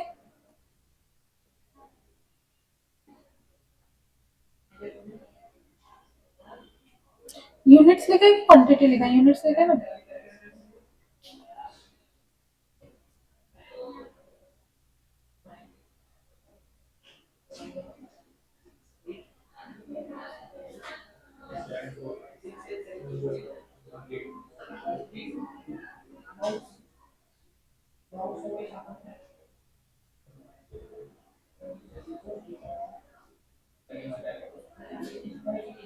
अमाउंट है कि कॉस्ट है? कॉस्ट है ना.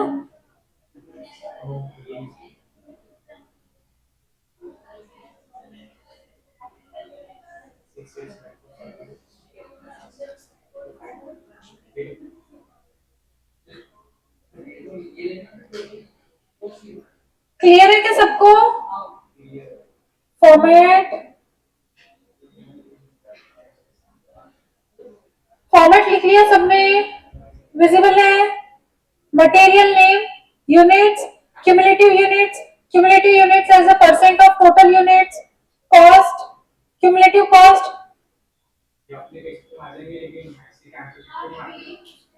आईसीआई के आंसर शीट का मिडल एंडर शीट जो रहता है ना उस पे लिखना। हाँ हाँ, नहीं तो ऐसे सुला के लिखना चलता। अरे क्वांटिटी ज्यादा नहीं आती ना, 5-7 क्वांटिटी आती है, आ जाता आड़े में लिखूंगे तो। लिख लिया यहाँ तक सबने? अब आप लोग मुझे हेल्प करो क्योंकि मुझे ऊपर नीचे स्क्रॉल करना पड़ेगा। रैंक 1 किसका आया था? कौन से मटेरियल का? M F. फिर second M H, third, fourth, fifth, six, seven, eight, हो गया। अब इसके यूनिट्स आपके पास दिए हुए हैं और कॉस्ट दिए हुए हैं आपके पास, वो दोनों कॉलम फिल करो, कॉपी पेस्ट करो, नीचे से कॉपी पेस्ट करो। मैं भी कॉपी पेस्ट करती हूँ, आप भी कॉपी पेस्ट करो। चलो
क्या हो गया?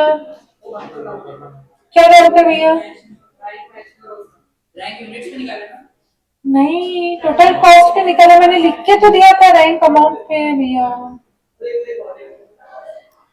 मैंने ऊपर एक टेबल भी बनाया था, उसमें लिखा हुआ था रैंक एज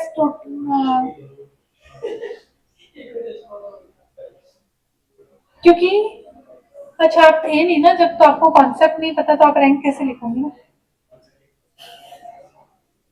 कुछ नहीं कर सकते, कुछ नहीं हो सकता आपका।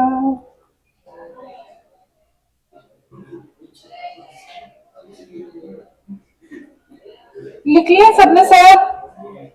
अगर आपने ये लिख लिया तो क्यूमुलेटिव यूनिट्स का कॉलम फिल करो और क्यूमुलेटिव कॉस्ट का कॉलम फिल करो। आता है ना कैसे करना है? क्यूमुलेटिव यूनिट्स 2580, सेकंड में 2580 प्लस 4855, 7435, थर्ड में प्लस 8900 करो, उसमें 16335। समझ में आ रहा है कैसे फिल करना है? क्यूमुलेटिव का कॉलम कैसे फिल करते हैं समझ में आ रहा है? सेकंड का क्यूमुलेटिव क्या होगा? 1 प्लस 2, 3 का क्यूमुलेटिव 2 प्लस 3, फोर्थ का क्यूमुलेटिव 3 प्लस 4। समझ में आ रहा है क्या? पुराने वाले की क्यूमुलेटिव टोटल प्लस करंट की टोटल। सबको समझ में आ रहा है क्या ये बात? नहीं बैच समझा क्या? किसी को डाउट है क्या? सृष्टि मैंने क्या बोला अभी? फिल करो, मुझे बताओ पूरा कॉलम। दिव्या समझा? क्यूमुलेटिव कॉस्ट का कॉलम दिव्या बताएंगी, सृष्टि क्यूमुलेटिव यूनिट्स का कॉलम बताओगे। हो गया पूरा? एक सेकंड रुक जाओ, मैं फिल कर लेंगे पहले।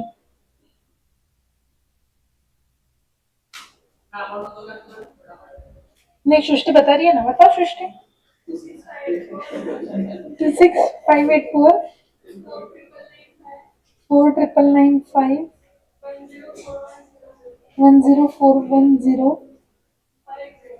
00, हाँ 132700 16 5 16 0 5 डबल 0 ऐसे ही ना 160 0 5 एक का फ्लेक्शन जाता है 165,000 अच्छा इसका टोटल 165 आ रहा क्या तो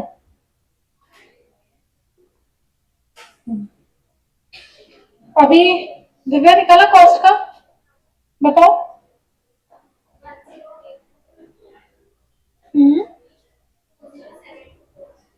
207240 हम्म हम्म हम्म हम्म 412177 425 000 000 की डबल 0 000 इसकी टोटल है 425 है ना ये सबने यहाँ तक के फिल कर लिया अब बहुत सिंपल है cumulative units as a percent of total units 2580 सब जने ऑन योर कैलसी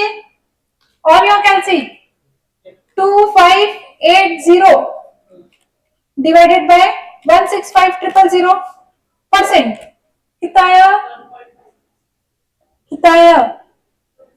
1.56 अभी 7435 डिवाइडेड बाय 165,000 परसेंट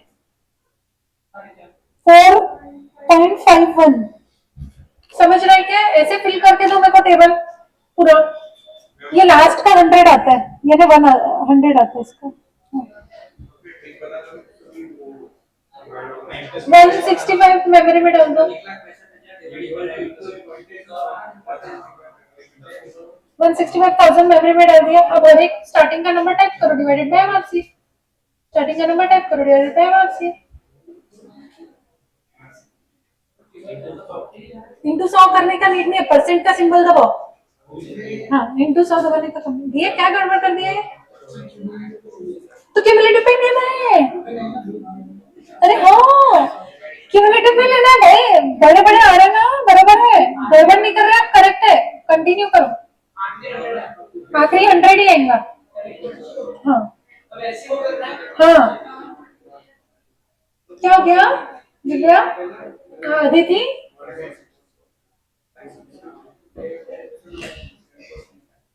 लास्ट वाला 100 आएगा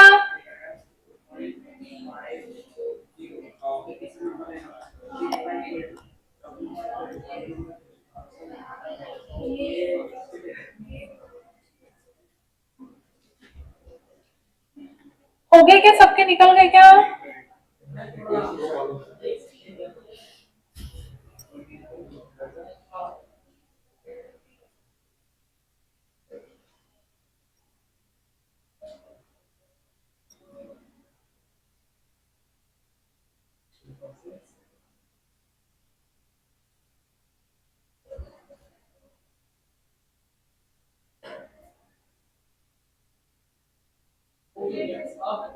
हाँ अब कैटेगरी बचा रहा है हाँ 2 मिनट मेरे को बताना पड़ेगा ना सब लोग बताएंगे ये कॉस्ट का भी निकालना हाँ कॉस्ट का भी निकलना है 108,260 डिवाइडेड बाय 4,25,000 फिर 207,240 डिवाइडेड बाय 4,25,000 सेम जैसे आपने यूनिट्स का किया वैसे ही कॉस्ट का करना है cumulative cost divided by total cost cumulative cost divided by total cost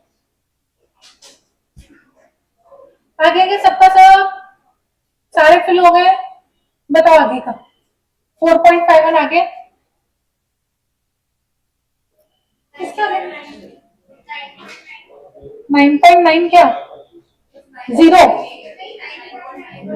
हाँ तो 90 होता ना हाँ 16.11 30.3 63.10 80.42 और 100 इसका बताओ 25.47 48.76 बातें मत करो ना चलो 69.8 81.02, 90.2, 93.70, 96.88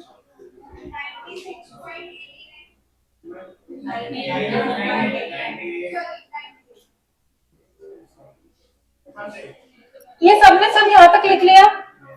अभी अपने को क्या बोला है, ए कैटेगरी क्या रहती है, 70% of your what cost, 10% of your what quantity. तो ये देखो 70% ऑफ कॉस्ट बैठ रहा है 69.8980% यानी अप्रोक्सीमेटली, और ये देखो अप्रोक्सीमेटली 10% बैठ रहा है कॉस्ट का, हाँ या नहीं? Yes. तो इसको अपन कैटेगरी ये बोल सकते हैं ना। पर अभी लिखना मत, एक बार पेशेंस। ये ऐसे निकाल के ये क्वेश्चन में सॉल्व करना पड़ता है, यानी ये ए कैटेगरी है, ये ए कैटेगरी है, ये ए कैटेगरी है, लेकिन लिखना नहीं है। क्यों नहीं लिखना है? क्योंकि आपने क्वेश्चन अगर ध्यान से देखा हो तो क्वेश्चन में बताया अपने को 50,000 और उसके ऊपर वाली ये कैटेगरी है, 15 से 50 बी है और 15 के बिलो सी है। जब क्वेश्चन अपने को स्पेसिफाई कर देता है तो अपने को क्वेश्चन के हिसाब से चलना पड़ता है, ठीक है? तो अभी अपने को क्वेश्चन में जो स्पेसिफाई किया है उस हिसाब से चलेंगे। अभी क्वेश्चन ने जो स्पेसिफाई किया है क्या बोला है, 50,000 के ऊपर का कॉस्ट, तो कौन सा कॉलम देखोगे? ये वाला कॉलम देखोगे कॉस्ट का, दूसरा कोई कॉलम नहीं रेफर करना। ये 50,000 के ऊपर है क्या? ये है, ये तो ये आएगा क्या? नहीं। तो ए कैटेगरी कौन सी हो गई? 1 2 3, ठीक है। अब मुझे बताओ बी कैटेगरी के लिए क्या बोला है उन्होंने, 15,000 से लेके 50,000 तक। तो ये 15 से 50 के बीच में फॉल हो रहा है क्या? ये 15 से 50 के बीच में, ये 15 से 50 के बीच में ये वाला कर रहा है क्या? तो दो ही आएंगे, तो 2 बी लिख लो। अब 15 के नीचे बोला है सी कैटेगरी, बोला है कि नहीं बोला है? तो ये 15 के नीचे है, ये 15,000 के नीचे है ना, ये भी 15,000 के नीचे है। बोर्ड पे देख रहे हो कि बुक में देख रहे हो खुद की? एमबी का कॉस्ट गलत है, एमबी का कॉस्ट गलत है, हाँ ठीक है। हाँ मेरा टाइपो एरर है भैया, लिख रही हूँ मैं। सबने छापा होता है हाँ ये आजू बाजू हाँ, बेसिकली ये तीनों भी कॉस्ट कम है 15,000 से, तो ये हो गई आपकी सी कैटेगरी। अब समझ रहे हैं कि आपको कैसे करना है सॉल्व? ये समझ में आया कि कैसे सॉल्व करना है? ये समझ में आया? ये इजी लगा? पहले इलस्ट्रेशन से, इलस्ट्रेशन में क्लैरिटी नहीं थी, और अगर आपको ये दिया हुआ नहीं रहता था टेबल, ये टेबल अगर आपको दिया हुआ नहीं रहता था तो भी कर पाते थे क्या? अपन ने ये जो क्यूमुलेटिव परसेंटेज निकाले उसमें देखने का। अब मैं बता रही हूँ बिना टेबल के कैसे करना। आपको क्यूमुलेटिव के परसेंट दिए हुए हैं, उसमें आपको यहाँ पे 70% तक फॉल हो रहा, यहाँ पे 10% तक फॉल हो रहा। बी कैटेगरी का क्या बोला है, 20 और 20, और क्यूमुलेटिव देखना है तो 70 प्लस 20 कितना होता है, 90%। 90 तक आपका वैल्यू होना चाहिए, ये 90 के अंदर है, ये 90 तक है। और आपका 10 प्लस 20 30 तक के आपका यूनिट्स का होना चाहिए, तो ये 30 के अंदर है, ये भी 30 तक है, तो ये तो बी कैटेगरी हो गई। समझ में आ रहा क्या? सी कैटेगरी कौन सी? तो बोले जिसका 10% ऑफ वैल्यू 90 प्लस 10 100, यानी बचा कुछ सब 90 के ऊपर चाहिए और 100 तक चाहिए। और कॉस्ट यूनिट्स में कितना, 70 के ऊपर चाहिए, 70 के ऊपर चाहिए ना, नहीं ना, यूनिट्स में 70 के ऊपर चाहिए और 70 के ऊपर आना चाहिए। तो आपका ऑलरेडी 30 हो गया, तो 30 के ऊपर 100 तक इज योर यूनिट्स। समझ में आ रहा क्या? प्लस करेंगे अपन हमेशा, तो 70 होना चाहिए, तो 30 के ऊपर 70 यानी 100 तक। तो ये 30 के ऊपर है, ये भी 30 के ऊपर है, ये भी 30 के ऊपर है, तो ये सी कैटेगरी हो गया। समझ में आया कि कैसे ड्रॉ करना है कंक्लूजन? समझ में आ रहा है सबको? तो ये वाला टेबल आपका सेकेंडरी टेबल बनेगा, यानी ये मेन आंसर देगा, पर इसके लिए प्राइमरी टेबल बनाना जरूरी है रैंकिंग का। क्यों?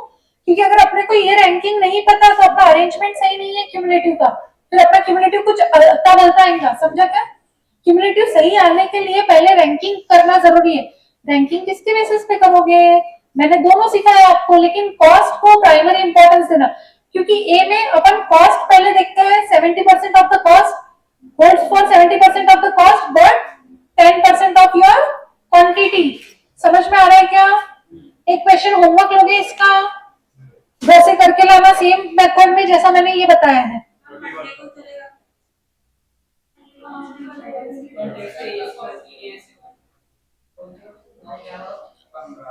क्वेश्चन नंबर 41 होमवर्क लिखो। क्वेश्चन नंबर 41 होमवर्क 41 होमवर्क है आपका। 41 अभी open question number 25। Open question number 25 of your question bank भाइयों और बहनों।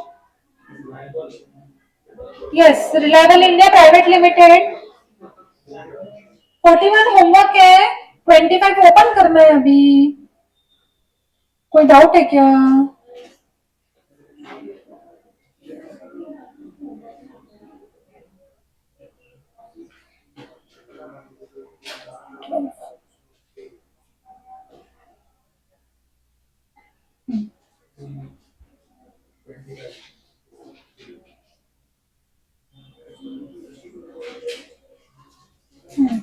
Reliable India Private Limited is a startup company engaged in manufacturing of agrotech product from a raw material which is purchased at 190 per kg। क्या दे दिया ये?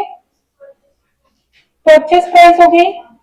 The company incurs handling cost of 1470 plus freight of 770 per order।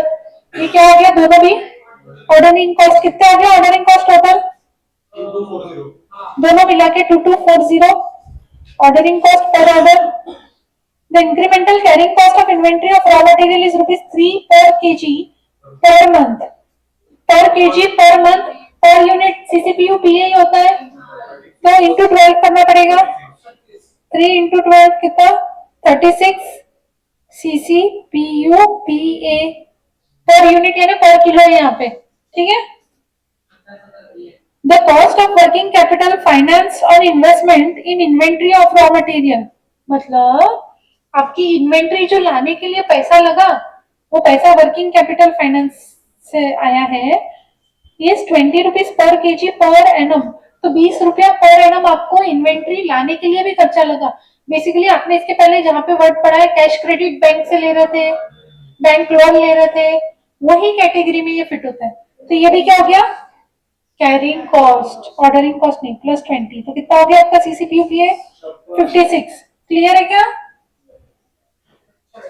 हाँ, the annual production of product is 1,50,000 units and 3 units are obtained from 1 kg of raw material. इसका मतलब क्या होता है?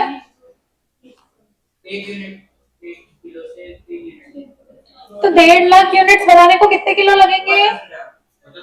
सबको ये चीज समझा क्या? 50,000 लगेंगे मैडम। उल्टा करा, क्वेश्चन को अच्छे से पढ़ो। 3 यूनिट्स आर ऑब्टेन्ड मतलब finish goods are obtained from 1 kg of raw material, यानी इनपुट टू आउटपुट का रेशियो 1:3 है, 3:1 नहीं है। समझा क्या? 1 input gives you 3 output, 1 input gives you 3 output. तो आपको 1.5 लाख का आउटपुट बनाना है तो डिवाइडेड बाय 3 करना पड़ेगा। समझ में आया सबको? 50,000 बिकम्स योर व्हाट? इनपुट यानी ए। अब आप ईओ क्यों निकाल सकते हो? फ्रीक्वेंसी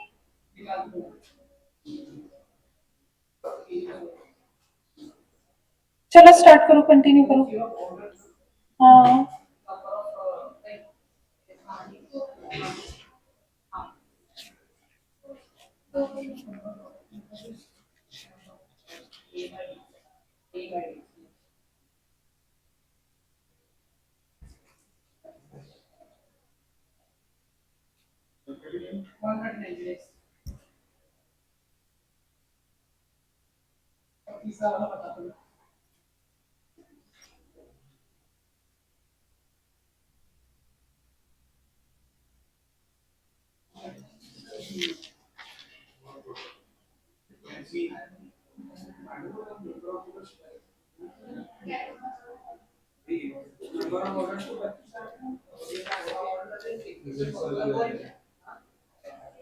एक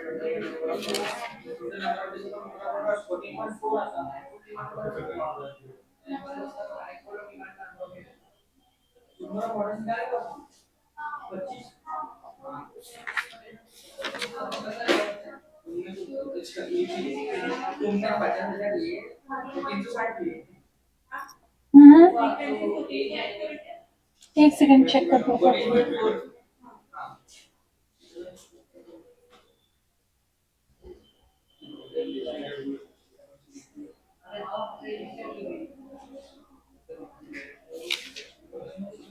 इजी क्वेश्चन है, जल्दी जल्दी बताओ। पार्ट 1 पार्ट 2 हो गया, तो पार्ट 3 करके बताओ जल्दी से। सिखाया मैंने कैसा करना है। पार्ट 1 का आंसर क्या आया? 2000। पार्ट 1 का आंसर क्या है? सबको पूछ रही हूँ मैं, बातें कम करो गर्ल्स। गर्ल्स 2000 kgs, फ्रीक्वेंसी कितनी आई? 14.4 डेज। नंबर ऑफ आवर्स कितने हैं? 25, करेक्ट। आया क्या सबको? पार्ट 3 में क्या पूछा है? If a company proposes to rationalize placement of order on quarterly basis, determine the percentage of discount in the price of raw material should be negotiated। तो इसको कैसे सॉल्व करेंगे? हाँ लेकिन कैसे? ये थर्ड पार्ट कैसे करेंगे? पहले तो ईओक्यू पे वैल्यू निकालना पड़ेगा, कॉस्ट एट ईओक्यू। तो एक ईओक्यू हो गया, एक आरओक्यू हो गया। यहाँ पे पहले आएंगी क्वांटिटी। ईओक्यू कितनी है? 2000 है ना।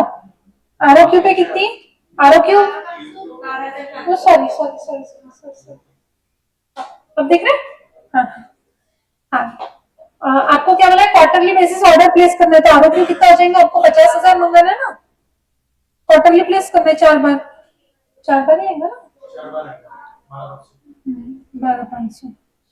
तो क्वांटिटी डिटरमाइन हो गई, फिर नंबर ऑफ ऑर्डर्स भी डिटरमाइन कर लो। ईओक्यू पे तो 25 आ रहे थे, इस पे कितने? 4 आएंगे। क्लियर है? अब कॉस्ट निकालो, परचेस कॉस्ट कितना बोला है? 190 रुपीज बोला है ना। 190 बोला है ना। चलिए ये तो आपको मेरा क्वेश्चन है।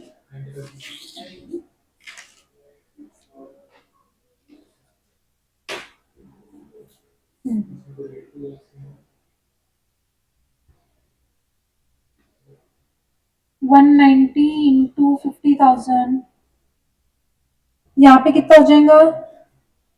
50,000 एक्स, फिर ऑर्डरिंग कॉस्ट कितना? 25 इंटू कितना आया था?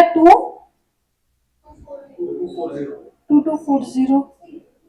अभी यहाँ पे कितना? 4 इंटू 2240। कैरिंग कॉस्ट कितना?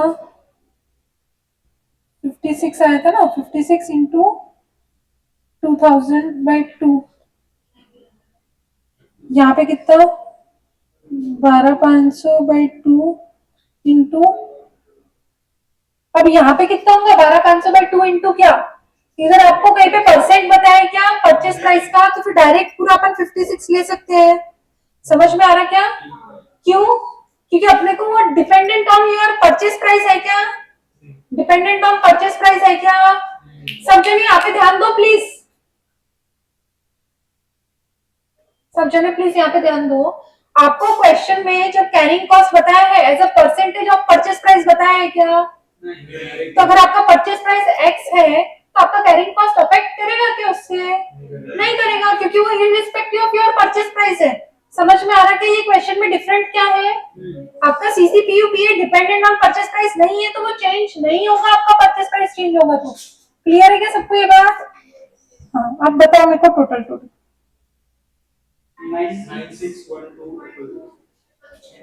9612,000। हर एक का वैल्यू बता दो। सीसी का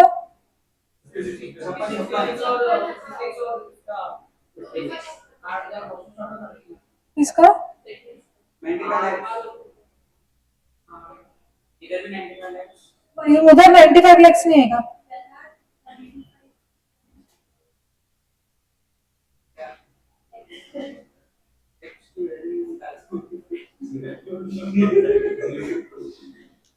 यहाँ तक के सबको समझा क्या? क्या क्या लिखा मैंने? टोटल बराबर बताया ना आप लोगों ने? हाँ भरोसा नहीं। 12,500 डिवाइडेड बाई 2 इंटू 56 कितना? 3.5 लाख। 2240 इंटू 4 8960 अभी आपका इक्वेशन क्या बन जाएगा? Therefore 50,000x plus 8960 plus 3,50,000 is equals to 961 2000। इतना ठीक है? समझे इक्वेशन? निकालो वैल्यू।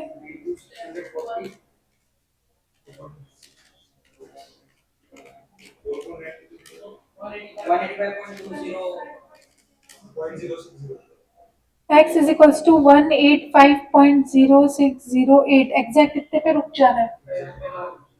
तो आपका प्राइस कितना था?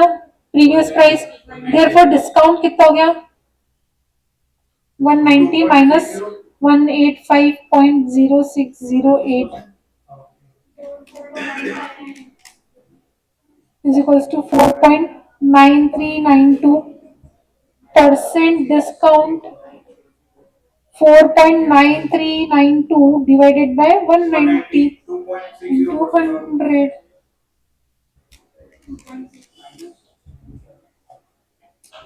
मेरा क्यों गड़बड़ हुआ?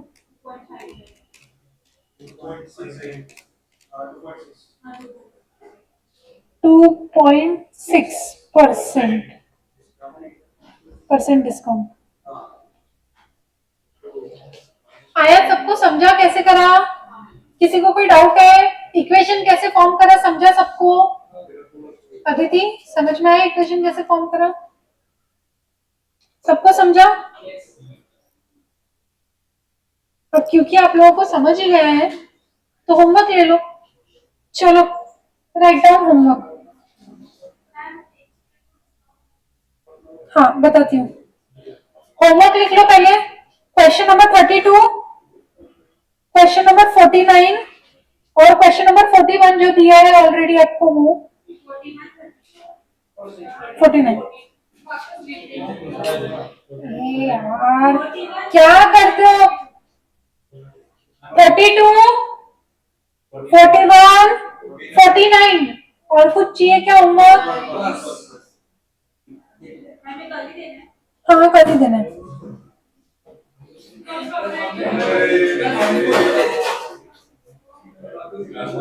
ये लिख लो जिसका बाकी है। कल क्लास कब रहेगा? मैसेज आ जाएगा। कल जैसे भी रहेगा क्लास का मैसेज आ जाएगा सबको।